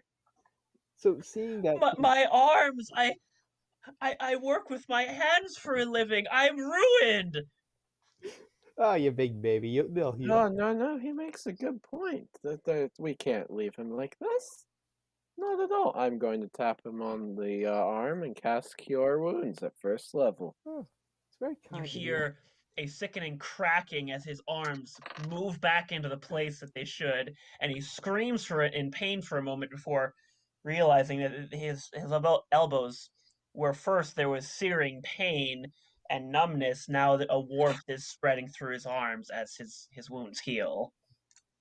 You are you a saint? Something like that.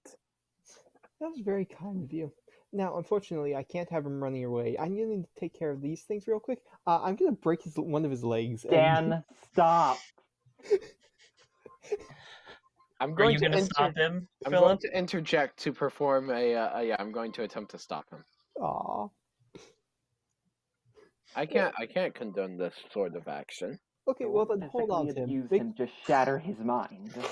Make sure he doesn't leave. I'm not done with him. I'm gonna go to the ballistas and start breaking them and killing anyone who tries to stop me. You will need to fight through the soldiers. I'm a barbarian, 5th level barbarian. I think I'll be okay.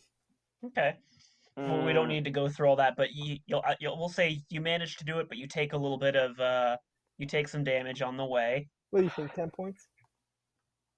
Well, each ballista probably has like 5 soldiers. We'll work out based on how long you're fighting here and when you join them in the church. We'll figure out like a percentage of your health down based on how long you're out there. Okay. I just want them to stop hurting the Kraken because he's Yeah, it'll take him a little bit, but you're able to break the ballista on one side of the wall. Okay. And then you would need to go back to the docks, weave your way through, and then around to the wall on the opposite side. Here's an idea, Dan. Use the Because they're first not ballista connected to by a break the walkway in the second middle. ballista. And What then was that, Connor? use the first ballista to break the second ballista, then break the first ballista. That wouldn't be bad. You mind if I retcon it and do that? Yes, if you feel like you're smart enough to come up with that decision. I'm gonna leave it to the dice real quick. Evens I do. Yes, make some kind of intelligence check for that. Evens I do. So I got an 8 on the die. So evens I do. I point it, shoot, and then break the ballista. Okay. Probably skewering like 5 people. Yes. Okay. Actually, make an attack roll for me. Okay. To actually hit the ballista. Yeah. Okay. I mean, just like you're dealing like 3d6 damage, like siege damage to the ballista with that weapon. If you hit the ballista will break, but okay. What's the modifier I should be using? Dex. 15. Is that including your proficiency? Am I proficient with it? If I'm proficient, I don't know. Are you proficient artillery with is a separate siege weapons? proficiency. I don't know if I am. Wait, yeah, as a barbarian, yeah, I'm proficient with every weapon. Okay. You just barely hit it. Oh, You that would have been an 18 instead, because we're +3 proficiency now, Mhm. right? Okay. So yeah, you load up and carefully aim, and one of the soldiers is actually pulling the ballista to the side to aim it as the Kraken has moved. When you fire and impale the bolt into the ballista through his chest, Oh, snapping it in two, and there's a second ballista as well. So, that was very satisfying. I take out my sword, hack off the rope, hack off each of the pieces, and throw it Well, into the there sea. was a second ballista on the other side. Oh, I thought there were only the two. Okay. No, there's two on each side. Then I will attack that one as well. Okay, I'm make a roll. assuming me and the merchant are just watching this, him in horror, me in fascination. Yes, if you are restraining him. If you're not, he has fled.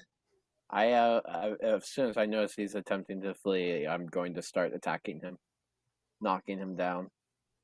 Okay, so he's gonna start. He's gonna start kind of edging away from you. Ah, no. This is fun. We haven't seen the best part yet.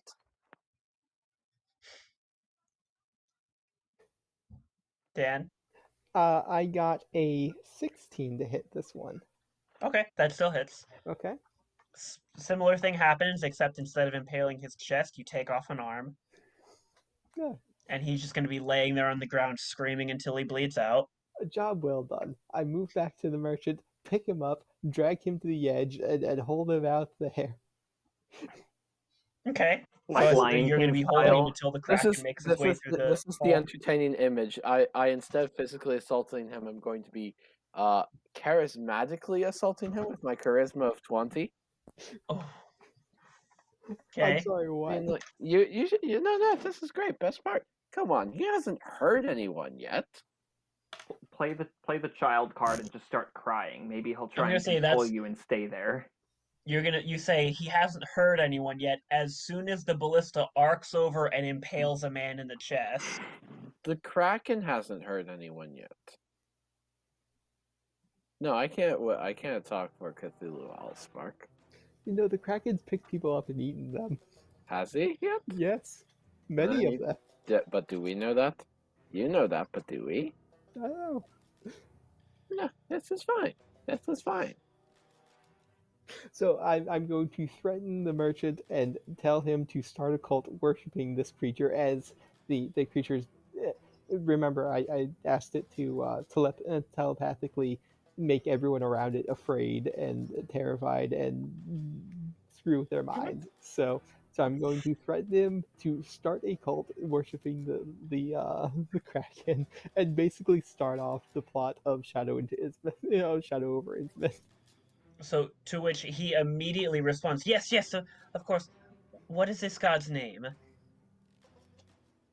There are some who call him Tim. And to which, are you still holding him up, or are you letting him stand on his own? I'm holding him up. To which he takes his hands and he slaps them above him and he goes, "Oh, praise to Tim, the great and terrible." Nah, he looks more like a Randall or a Gosnoria. Church is going to lose so much influence. Then I bring him back over and say, bring more people, convert them, and toss them away, and move back to the church. And now we can get back to the main store. Now that it's 7:30 and we're all just flabbergasted. I will join Cthulhu Allspark, as it looks like the excitement has mostly died down. This is present, but it's not going to derail the campaign. It's just going to alter the city that we're going to continue to live in. Mm-hmm. We're not leaving the city until we've broken the priestly power or something, are we? Probably not. And I consider this a step in the right direction. You're welcome, everybody. Oh, Philip, do you need a token for your new character, or were you just using Roland's character? We haven't done combat since this one came in. Oh yeah, that's true. I gotta use the restroom real quick, everyone. Yeah, I guess that I can use Roland's and readjust the. Okay. Well, I have this one I just threw down Oh, if you don't mind Yeah, having yeah, that yeah. That's patch. fine. That's fine. I don't know where it is though. Let's zoom out. It's right next to Roland. Do I have control over it? You know, you're right. That is an important thing, Philip. So picky. Indeed I am. I apologize. There. It is now yours. It is now yours to command. What was the Kraken's name? It didn't get you. It didn't give it to you, and you never asked. Oops. So knowing we're on a time limit, I get back as fast as I can to the church. Oh, right, and you need AC input as well.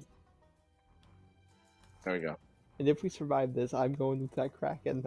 That's how my character's ending. No marriage for me. What? No marriage for me. Off with a Kraken. Is this how Cthulhu is going to leave the party? He's going to start a new church. The best. You know, I tried getting married and that didn't work, so I decided to start a church. Yay for celibacy.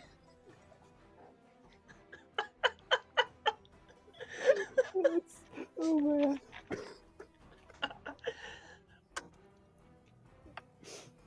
Yes, Nikki, that is how Dan spells church. So I'd found an article entitled How to Become a Saint, and the first step is wait 5 years. Really? Or don't. Or don't. Thank you, honey. Shout out to my awesome wife who brought me dinner. Out. What have I missed? I shouldn't laugh. I shouted out. Was that your shout out? Yes.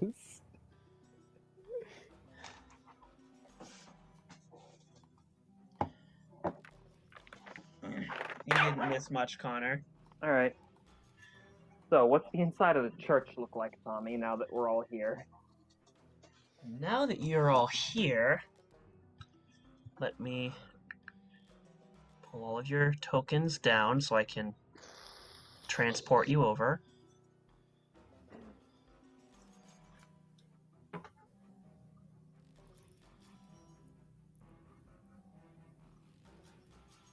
Okay, so it's kind of weird, actually. It depends on if you are or are not a martyr, because the process is different. I don't know. I'm going to put Philip and Dan a little further back because they get here later.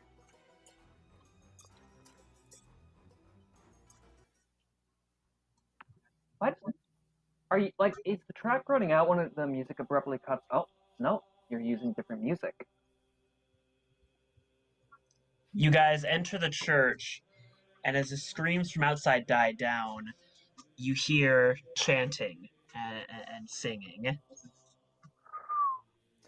I'm I going only to look scream. around and say, this is nice. I should make something like this. Do you have Fog of War on, Tommy? Yeah, I do. I need to reveal stuff.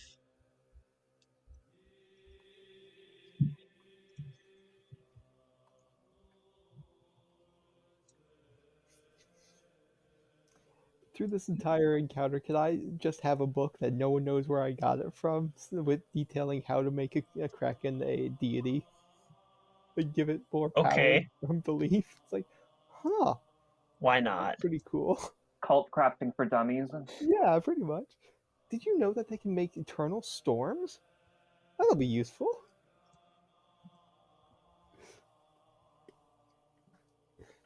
Truly, you are. Yeah, I got nothing. Oh, and it says here, if I find enough people to pray to it, it will be able to make a air bubble where we can construct under which, so we can have a city on the bottom of the ocean. That's pretty cool.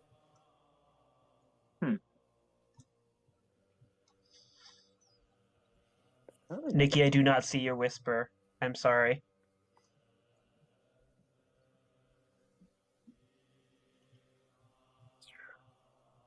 Dan, you were able to whisper me. Which Tom did you whisper to?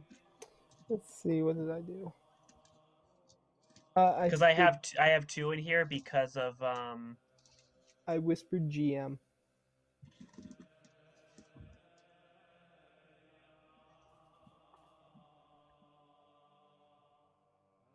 Yeah, Nikki, if you just put in GM for the name, yes, I see that. So how do we want to do this, guys? Well, I'm covered in blood already, so there goes the element of surprise.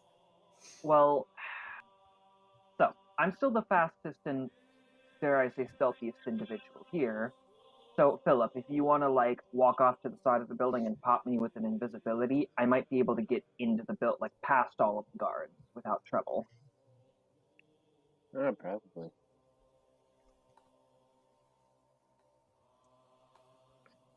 So yeah, I'll come over. Which one are you? You're this one. Oof. No, but I want to like dip off to the side a little bit, out of the way of everyone else. Okay. Now this is a very precise and technical procedure. Mm-hmm. Et Jula, and just boop you on the nose.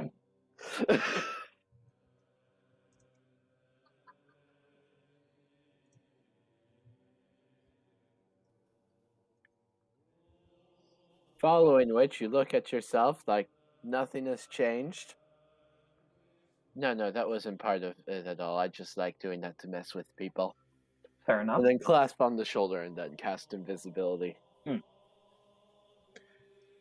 All right. So as you guys walk in, you see this immense church, and I didn't want to take the time to find a billion different tokens to fill the seats, so just use your imagination that all of these seats are filled with scared people. Use your imagination. What do you think this is? A tabletop role-playing game? Should put a warning label. I'm not role playing this role playing game. All right. Well, now that I'm invisible, Tommy, what does the ceiling of this building look like? High vaulted ceilings, stone arches. So, like something that could constitute as rafters that I could hide in, right? You'd be able to go up and stand on them, but not really rafters you could hide in. Okay. Like with the invisibility, yes, but like if you didn't have the invisibility, you couldn't hide up there. So, the roof of the building compared to the floor. Say again. What's the essentially like? If I was at the very highest point of the roof, how far away am I from the floor? 50 feet. Oh, okay. Then I would like to essentially use my first action as invisible, fly up to the roof, and then ready an attack action waiting. Okay. So as you guys so are the rest of you entering in now that Connor's gone in invisible? So with the storm, could I clean off a little bit just to make it look like I wasn't as bloody? Yes, you could have wiped the blood off with some seawater before you roll in a mud puddle on the street. There we go. That'll be more clean. So are you guys Nikki, are you actually walking in that far, or are you just exploring your token around?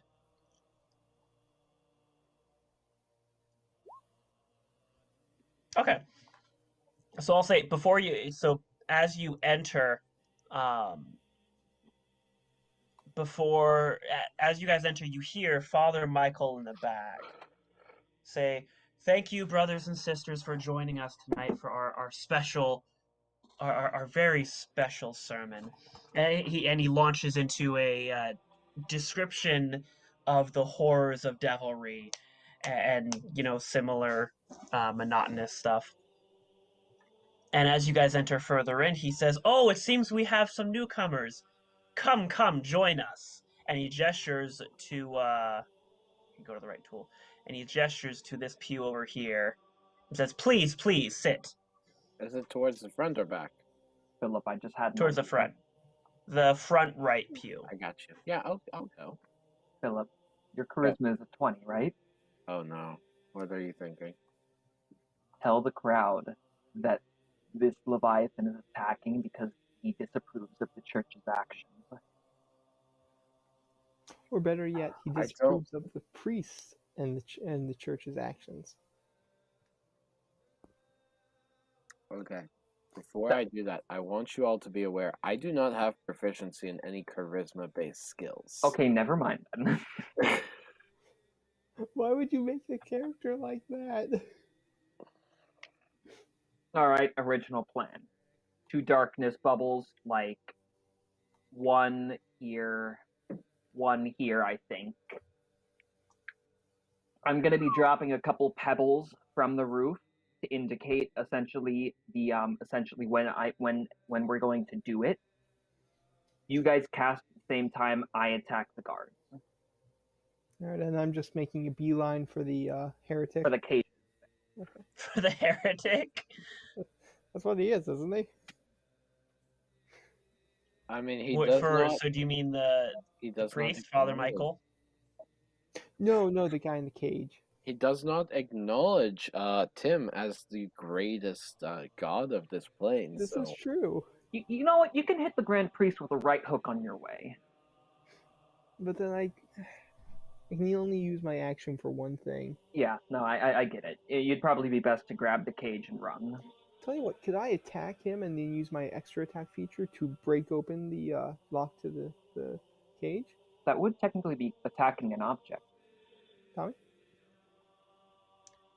Yeah, you would be able to do that. Awesome. Are you sitting down in the pew first, or are you heading straight over there? No, I'm sitting in the pew I'm waiting for the signal. I would have told Okay. them ahead of time that would be my signal, essentially, like, dropping a little bit of rubble. It would make sense because of all the thunder going outside, little pieces falling off an old building. It wouldn't seem out of place from other people. Okay. So, as you guys come up and sit down, you see that there are several guards, two by the pillars next to you, and a few others. Then Father Michael out front, and then in front of another pillar, there is another guard, much bigger than the others, with a shield and a large sword, with a large circle embossed on the shield. All of the guards are in golden and purple armor. And you notice these two cages behind him. One has who you assume is the disappearing man's informant. The other is a beholder, which has had several of its eye stalks cut off. Xanathar? Let's just. We don't need an anti-magic field. Now, as we join together in this tumultuous of days, we welcome several new members as well as newcomers to our city. Now, you, as well as I, have seen the horrors that devilry has caused, and we would like to take this opportunity to introduce these newcomers to the peace of mind we have known. Please, one of you step forward, and he just gestures his hand. I will step forward. There we go. And Son, what is your name? I'm but a poor beggar, Jimothy.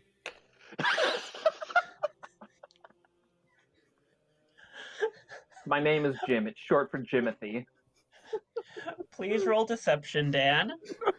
Guys are gonna be here to back my play. I'll back it. Be like, you tell him, Timothy. Does that give me advantage? Okay, yeah. Yes, thank you. Okay, 10.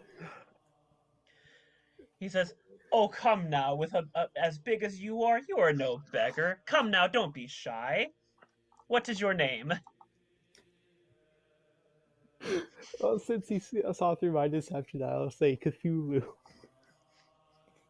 Oh, son, I am deeply, deeply grieved to hear And your now parents to have saddled you with such a heretical name. And now I say, yes, that's why I said my name was Jimothy. I understand. But, and he turns around and he picks a bowl off of a pedestal. But here, here you will be birthed anew. And he sprinkles water over your head and says, "Now you will be called Michael."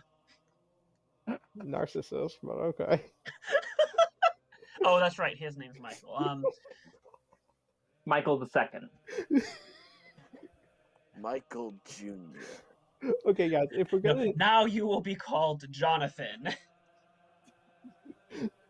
I will raise to my full height in pride and look over to the other two and think, if we're gonna do it, we're gonna do it now. All right.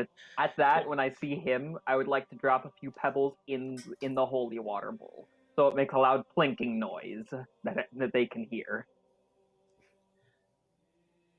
Okay, yeah, it plinks in the water, I will and go. as he turns around, he returns with a pillow with a dagger on it. Are you guys waiting to see what he says, or are you just going? I gave the signal, guys. Yeah, no. That means 2 darkness spells right in the like on the front pews.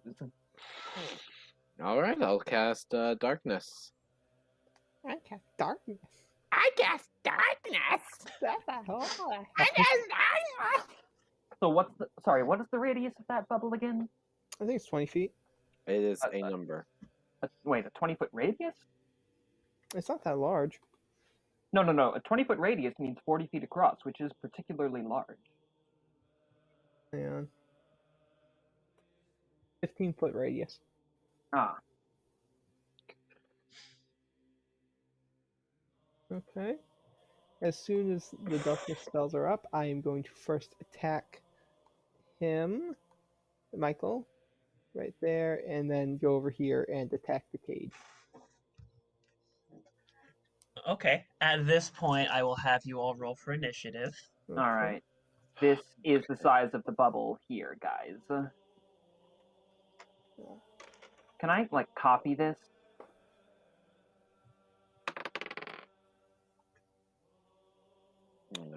So like here, if this is yours, Nikki, where would you essentially like want it put?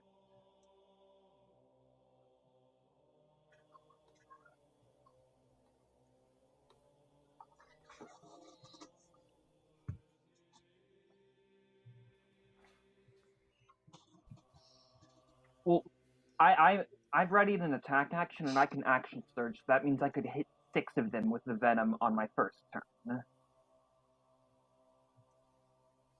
There's 7. So if say like identically, if like one was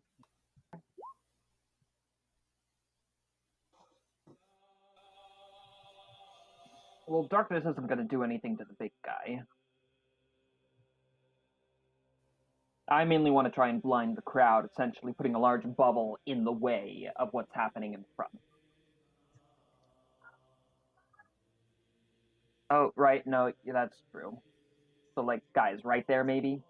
I don't know.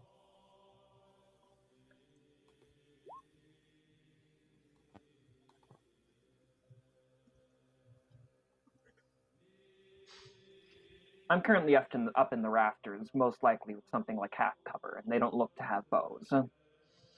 I just have a pile of darts in my hand ready.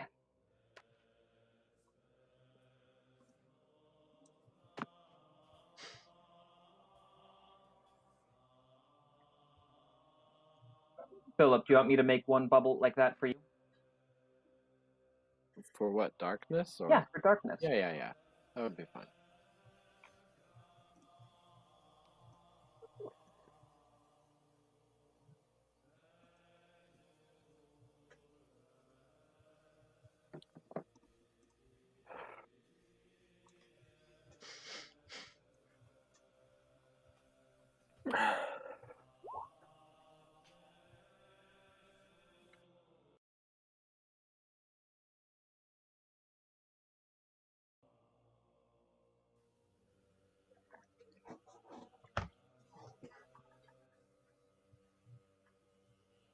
Oh, no, you already had a bubble. I don't know who made that. It wasn't me. Oh, that looks to be like a Nikki. Yeah, I'm just like right in the front pew, essentially, like cloud up the vision of most of the people. It doesn't cover a great distance, but that's the best we can do. Is that play? I don't want to micromanage, but does that placement work for you two? Yeah, it's fine. Nikki?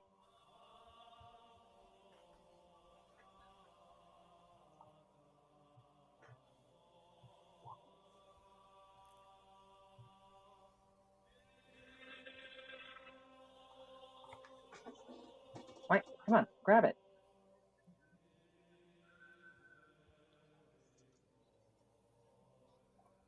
Like so?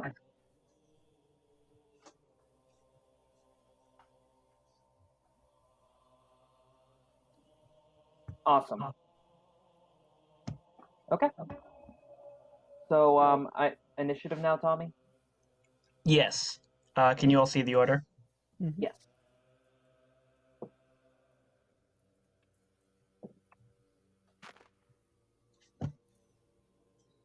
Oh wait, I did my math wrong. I don't have a turn. Oh, that's right. 'Cause you were Discrimination against bird you were. people. You're too special.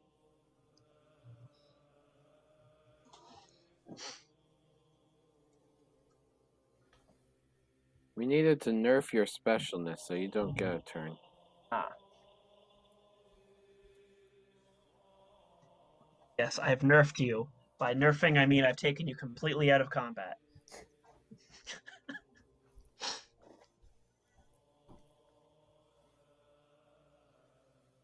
Good luck being an effective machine gun now.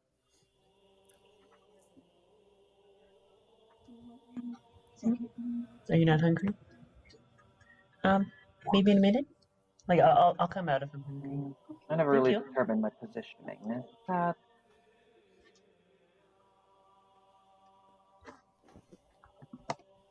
I'm probably only going to be able to afford 8:30 tonight because finals are next week. So, Ooh, yeah. Good point. I mean, one of the classes, it's literally I just need to maintain the 2.0, and as long as like I get a B or above in linear algebra, I'm set.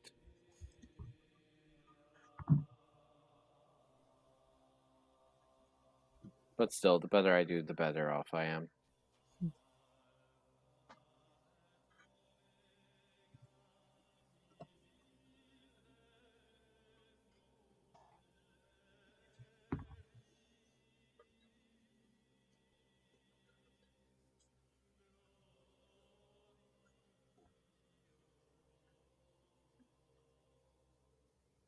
And Nikki, the bat just goes right after your turn or right before? Right after, but she's not there. Okay. Oh, I see. She's getting cookies. That's a good reason to leave. Indeed. All right. So you all have a turn to do the stuff you had prepped. So essentially, So- we each get like one turn before they do anything.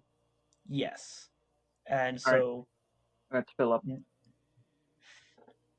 Philip and Nikki were doing the Well, darkness, right? I mean, that's not all. They get movement. They get bonus actions too. Philip is up first. Okay.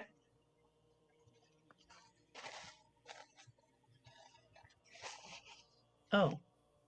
Silly me, I forgot to change the music. And I believe Dan is about to punch a priest. Stab. Alright, so where are we? Ooh, I'm close to the top. Well, we essentially get a surprise round because we were the ones who made the plan.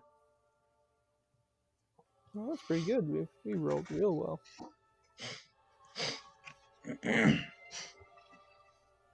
Nikki, your bat goes right after you, right?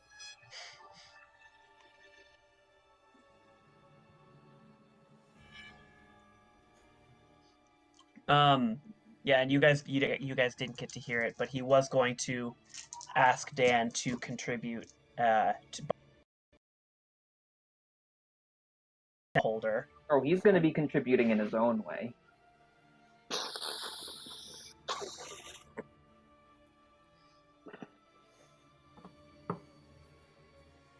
So I believe, Philip, that's you first. No. Well, Shava's 21. Yeah. No, like we get the surprise round. You guys get to get a surprise round. Okay. Because we chose violence this morning. They did. Indeed.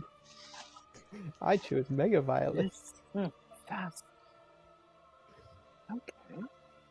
Okay. Was I given any weapons by you guys? Hey, you have a short bow. Oh, cool. Okay. So, am I enshrouded in the mist right now? Yeah, I'm assuming that you'd be casting a darkness there. Oh yeah, fair enough, fair enough. Who looks like the most irritating baddie? I can hit 6 people. No, actually, I can technically hit 7 individuals.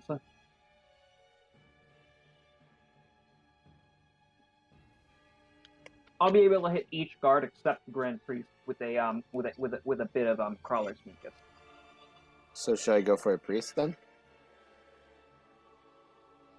Well, your action is darkness. This is when you'd be casting it. You still have a bonus action, and then. I get that, but like this is setup I'm doing.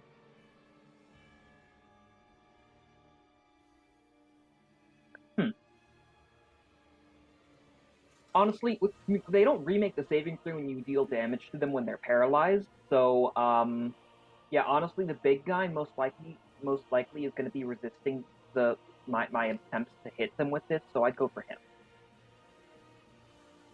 Yeah, that guy. Yeah, okay. Oh wait, you need me to hold invisibility, don't you? Not necessarily. I'm already up here, so. Invisibility was for me to get into the room undetected. So Dan, exactly how would... Oh, a bunch of bards. I thought you said bunch of birds. Well, birds would be good too. Oh no, Yes, I if have you- to if you maintain keep- concentration No, on no, no. darkness. So okay, so I'm just going. And I'm just gonna chillax. Be like, oh wow, this is so weird. Where'd this come from?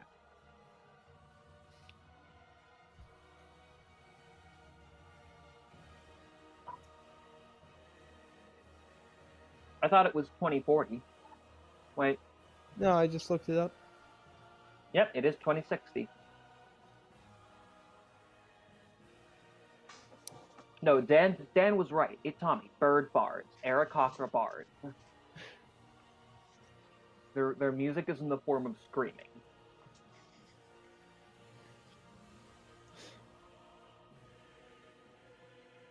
I'm thinking of all the inspirations you can get, all the yeah. bardic inspirations, all the bonuses. Nikki, that's a good... You just gave me an idea. I don't know if this is your intent, but make a party of Aarakocra bards and name them Weird Owl. No, Weird Owl. Weird Owl. Yeah. I don't know if that was your idea that you were saying, Nikki, but No, if not, it gave me that idea. I'm pretty sure Nikki meant Weird Al Yankovic. No, I know. Is that his name? Yeah. Okay. Yeah. Yes. That was my so point. I'm up next. They'd have to be Russian birds, though. All right. I did hold an attack action, Tommy. So would I be able to essentially trigger that right as Philip's turn ends, right before mine?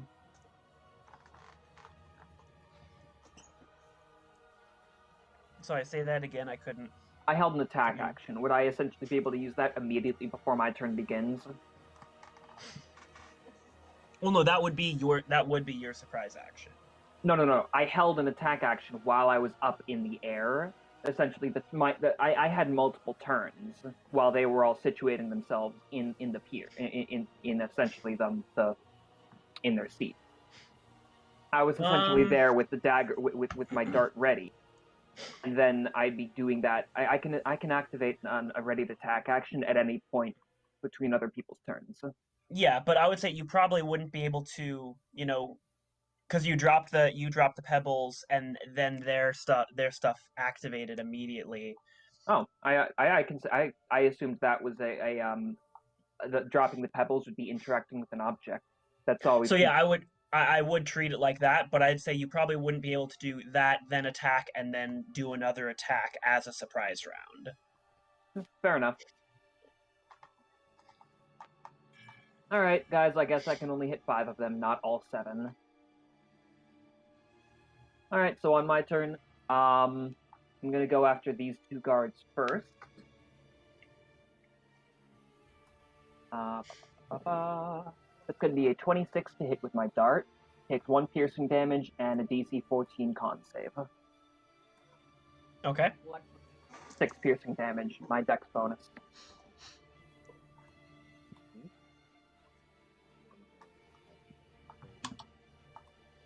Assuming a 26. He passes the save. All right, on to the next guy. And it was how much damage? 6. Okay. Alright, next guy is a 23 to hit, 6 piercing damage, DC 14 con save. Okay.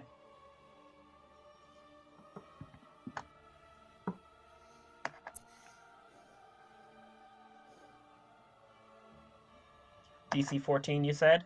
Yes. Alright, he failed. Okay. Well, then he is poisoned and paralyzed for 1 minute. He can remake the con save at the end of his turn, each round. Okay. Which one are we going to use as poisoned? That guy. Probably like one of the green bubbles, I think. Oh, no, I was looking for, looking at the yes. icons and deciding which one was going to signify he's poisoned. Mm-hmm. And the great thing with these types of venoms is now that he is poisoned, he has disadvantage on saving throws. So now he has disadvantage on the saving throw to fix the thing that's affecting his saving throws. You've got disadvantage on your saving throw. Would you like disadvantage on your next saving throw? Right. All right, and Got now disadvantage. Would you like to make a saving throw to resist that disadvantage on your saving throws? Mm-hmm. Now the 2 guys closest to me. I'm making an action surge and making 2 more. Well, sorry, I should specify. My guy's up. I used my bonus action to summon my bird, and I'm making since I took an attack action just now, I'm making a 3rd extra attack against the 1 guy closest to me. This guy. Okay. And that is going to be a 22 hit. That hits. Yeah, 6 piercing damage and DC 14 con save. He passed the save. All right. On to the next individual. I'm making an action surge and making my 4th attack. Okay. Yeah, and that Roll is for a going save. to be that's going to be a 16 to hit. That misses. Ah. All right. On to the next individual here. The second attack for my action surge. That is a natural 20. And That's this one here. yeah, technically a modified 30 to hit. No, you hit. All right, so that's only going to be 7 damage because these darts, their purpose is not dealing damage.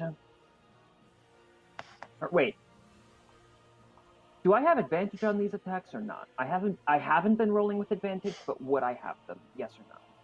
Well, which invisibility was put on you? Was it greater invisibility or just Only invisibility? normal. The first one you would have had. Because the first one you would have had advantage. You specified it as a surprise round. I don't know your rulings because normally on a surprise round, your attacks have advantage against the targets who are unaware. I'd say the first one, but after the first one, it reveals your location.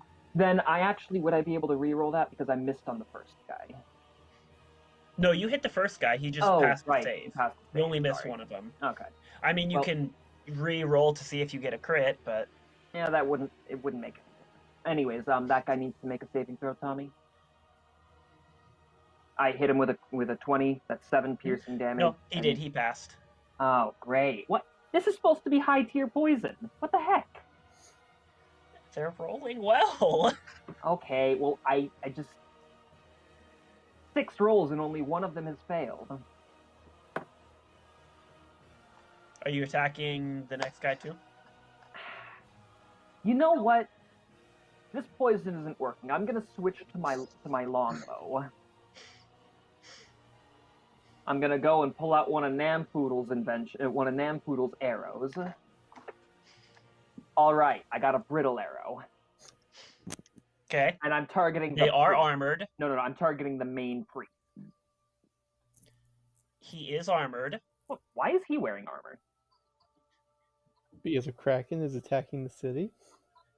But why is the priest wearing armor, Tommy? Well, I would say he doesn't seem to be armored, but once you fire at him and the arrow shatters at something underneath his robes, you see he is wearing armor.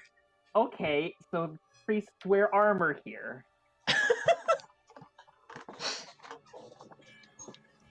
You'll find out why. Tommy, this is a sharpshooter, and I actually did roll another natural 20 on this attack. Okay. So, the brittle arrow, I don't gain any benefits from that, but...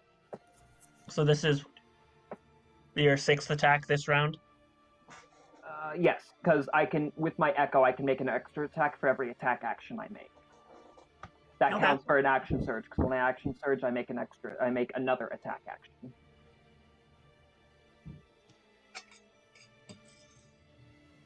Alright, so modified, that's going to be 12. It's going to be 28 piercing damage against the priest. Well, oh, you. That's right. You said it was a natural 20. Yes. So as a series of darts rain on all the normal guards, catching him in the neck, and then a nicely placed arrow to the priest in the back. Okay.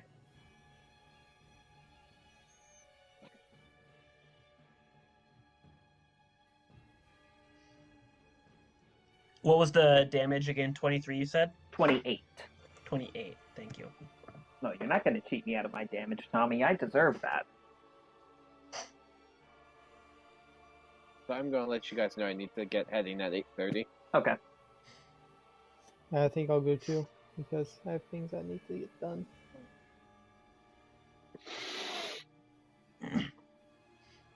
You need to leave at 8:32, Dan? Yeah. Okay. If that's the case, we'll probably just wrap up and finish this combat next time at 8 when you guys need to leave. So here's my question, guys. Is magic on the table? Yes.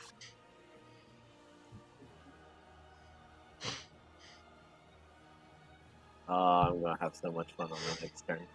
I haven't had to break out these dice yet.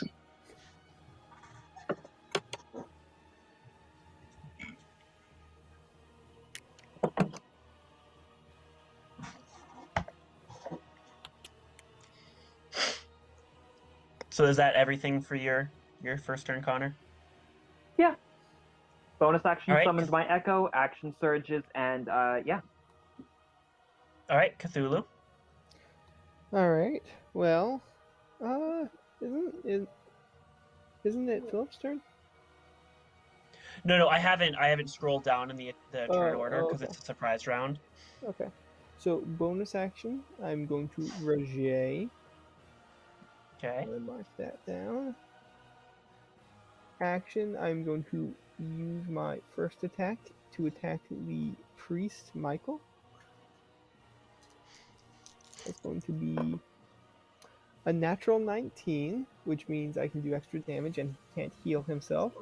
No, I thought crit. No, I thought you crit on 19s or 20s. Do I at level 5? No, with the weapon, No, your you sword. you get an extra crit window. Yeah, but I don't think I crit. Do you mind turning down the music? I can barely hear anybody. Oh, yeah, sorry. Yeah, I sorry. I can't hear yeah. the music at all. Weird. Okay, let's see. Oh, I have fast movement too. I didn't realize that. I thought with this, it's when you crit against somebody, you get the extra effect, and it grants an extra crit window. Yeah, it just says that when I get a 19 or 20, I get the extra damage. Doesn't say anything about it. That's right. It's not the crit window. It gives you extra damage on a 19 or 20. Yeah. All right. So that's going to be 2d6 plus 5 plus 1d8 necrotic. Okay. So that's going to be 12 normal damage and then 6 necrotic. So 18 total if it doesn't matter. Okay. Yeah, as your allies begin to cast magic around you, and he turns back with this like wicked-looking serpentine dagger. He throws down the dagger and backs away, screaming like "devils and demons" as you slash into him. Awesome. So if Anything else? Is he backing away?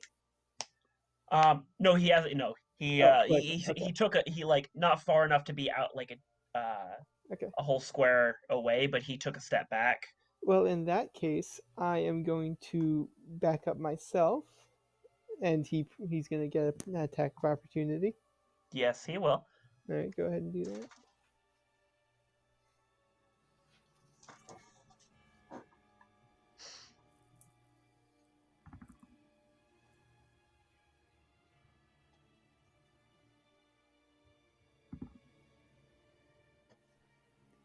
That's going to be 17 to hit. That barely hits, yes. All right. And that'll be 10 bludgeoning. Okay, that's going to be 5 damage. Okay, and I'm going to attack the cage to break the guy out. Okay, are you attacking? What part of the cage are you attacking? The lock specifically, but it's if this doesn't work next turn, I'm bending the bars.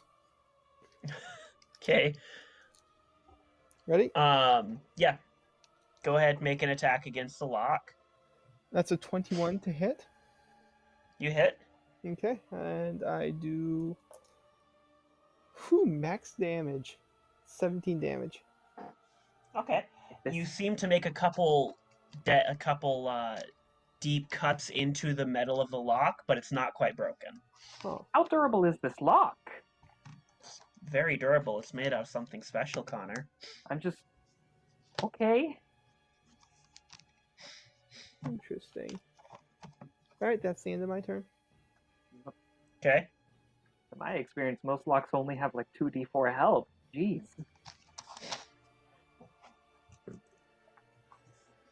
Well, Connor, they are holding a beholder in one of these cages. So they're identical. Yes, the cages are identical. Okay. Sorrn, that leaves you.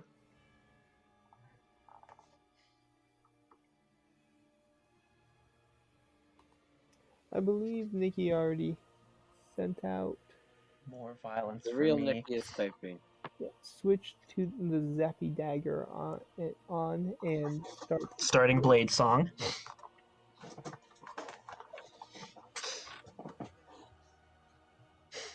And Nikki, were you casting Darkness too? Was that one of the actions you were holding? Okay.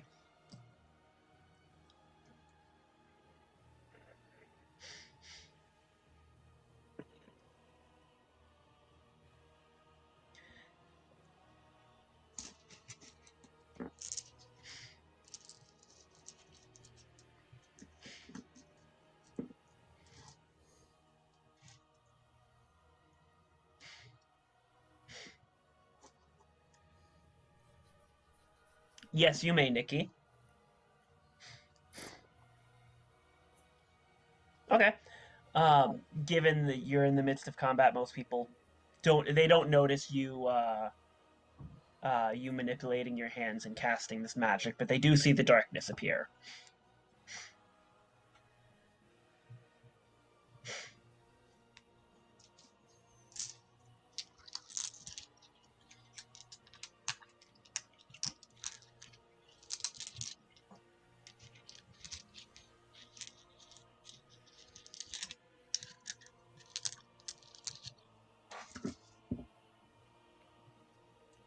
Yes, it is.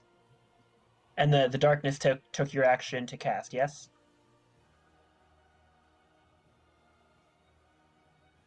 Okay.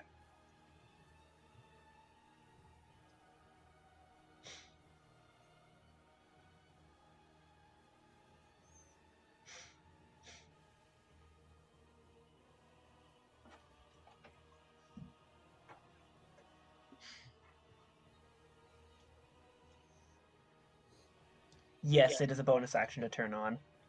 Oh. To load... It's a bonus action to load one of our weapons with those things? Yes.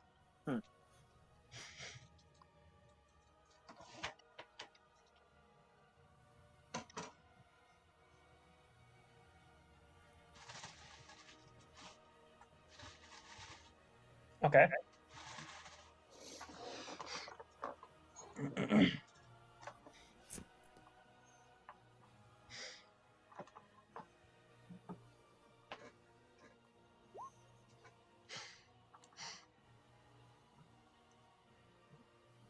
Goody goody. Is that everything, Nikki? All right. That takes us back to the top of the round. Do you guys have any combat talk to go over before we start with their turns? I'm about to roast them all. You guys seem to have a resilient constitution. It's not that great. They just rolled really well. Okay, Tommy. No, I'm not kidding. Like I'm like out of those 6, 3 of them rolled 17, and one of them rolled a 20. I would have been better off with just doing sharpshooter and hitting the priest 6 times.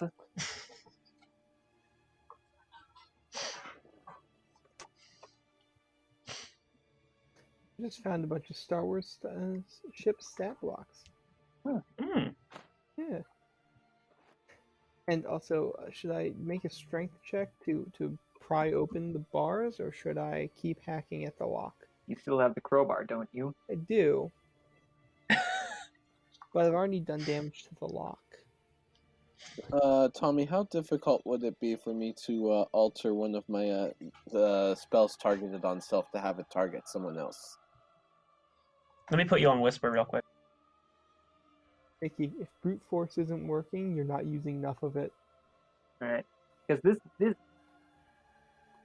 this lock is already 4 times more durable as most locks would normally be. Yeah. I already had the like the little like bifold window open. So I was just looking over what poison and paralyzed do.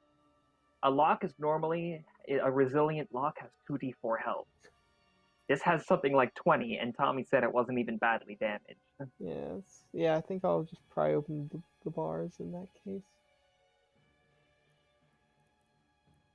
Well, he said it was made out of something special. Yeah. Probably adamantine or something. You might be able to just like use the crowbar and essentially like break whatever like little lock bar is holding it in place. I'm afraid that they're the same material. Take knock. Yeah, well, can't prepare for everything.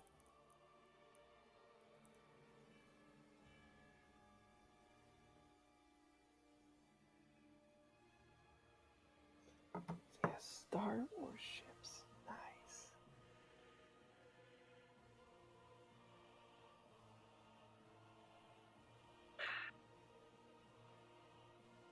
And I tried to branch out to do something non-lethal. I should have just Boromir'd the priest. Next time. Yeah. It'll still be a while before I'm thinking about doing that, but yeah. All right, anything else, guys? Not that I think of. But Tommy, this proves it. I should stick with my normal MO. I should have just Boromir'd the priest. It is getting okay, late, especially for Philip and I. So maybe we should cut it off before combat. Yeah. Yeah, we can cut it off before this round. Okay. You guys just don't get to wait till next week to meet the Templar. Okay. That's okay.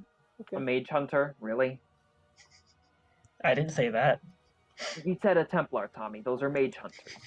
Just make sure he doesn't kill the Kraken. He's awesome, and I want to keep him. He would be very hard pressed to kill the Kraken.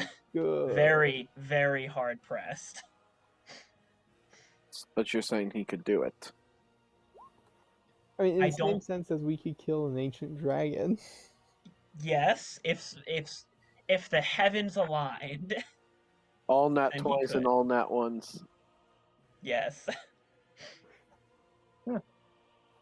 Anyway, I'll see y'all next week. Mickey, lots of chaos. See you guys. See you guys. Bye.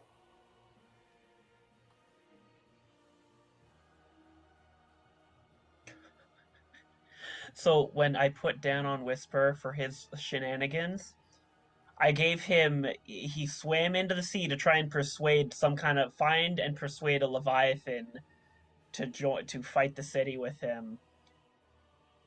And I gave him 3 persuasion checks because he's terrible at persuasion. On the third, he got a nat 20. So I gave him a young Kraken. Lovely.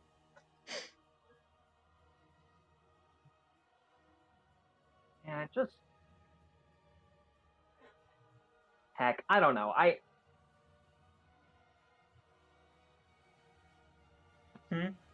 No, just the whole thing with the Venom, it really did not work out. Like, I wanted to try to do this more of a non-lethal smash and grab.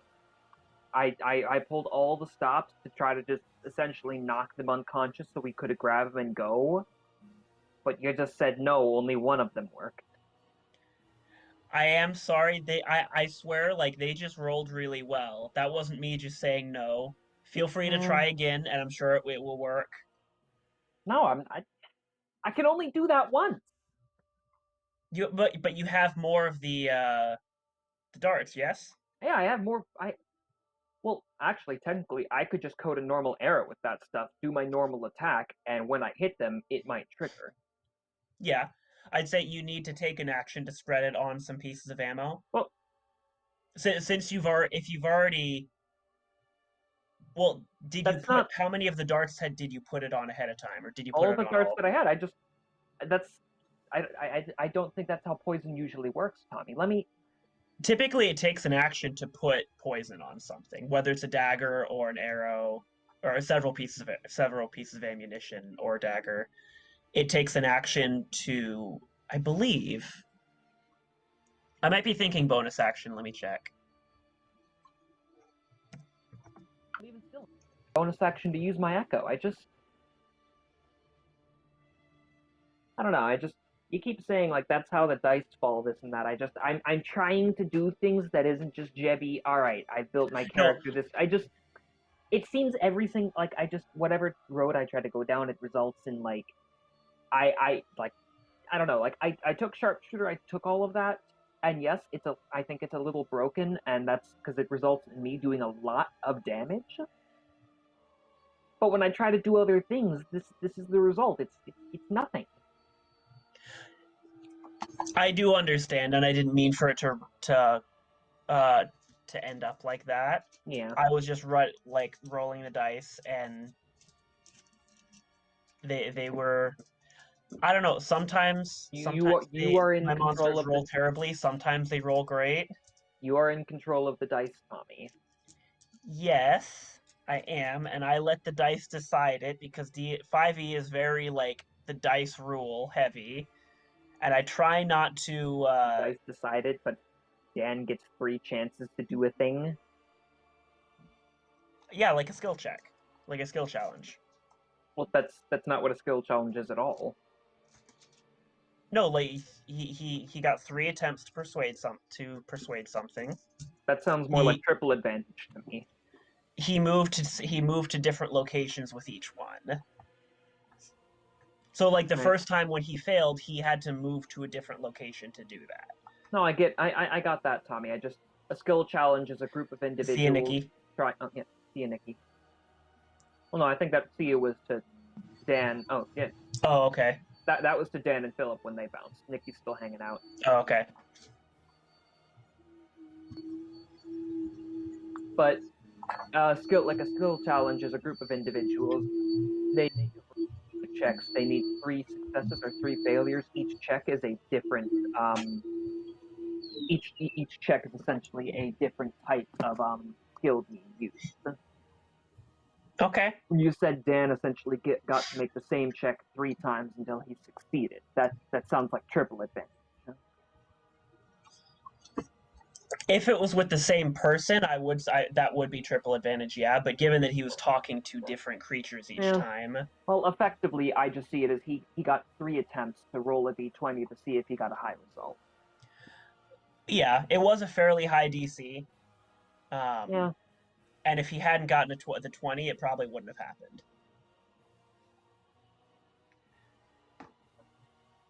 No, it could. But I tend to try and keep like the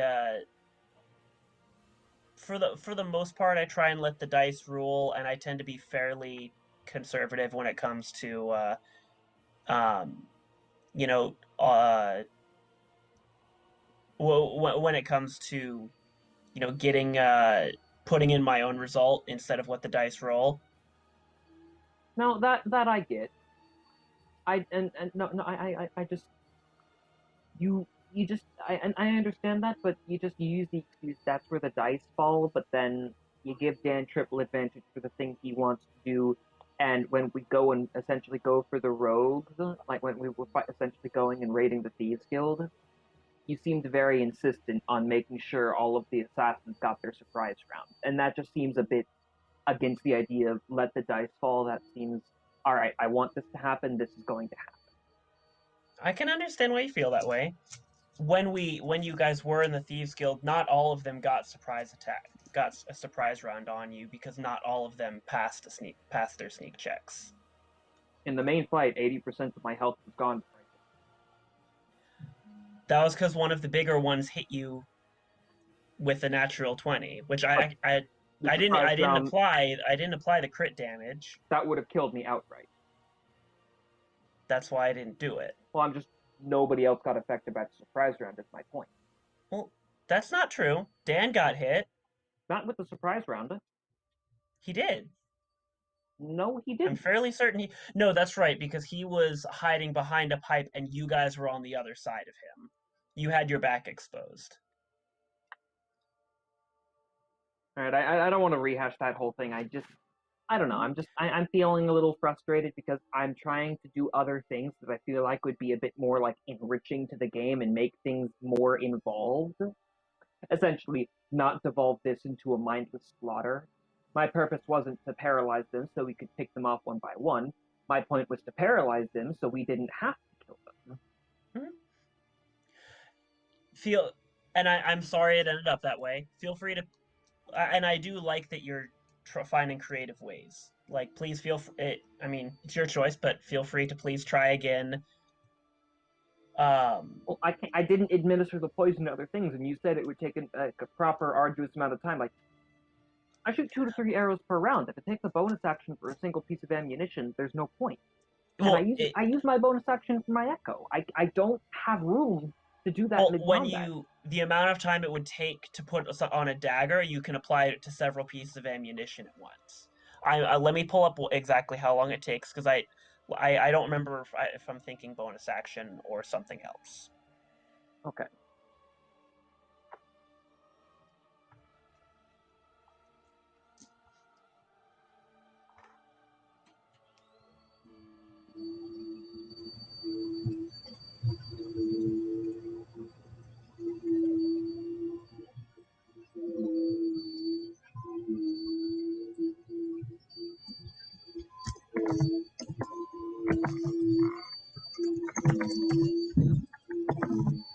I don't know, I understand you're very much, like, the way you DM is very just, the dice will fall where they lie. I don't know, you might not be aware of it, but I kind of noticed that you are mostly like that. Sometimes when you want something to happen, you don't necessarily alter what the dice fall as, but you kind of make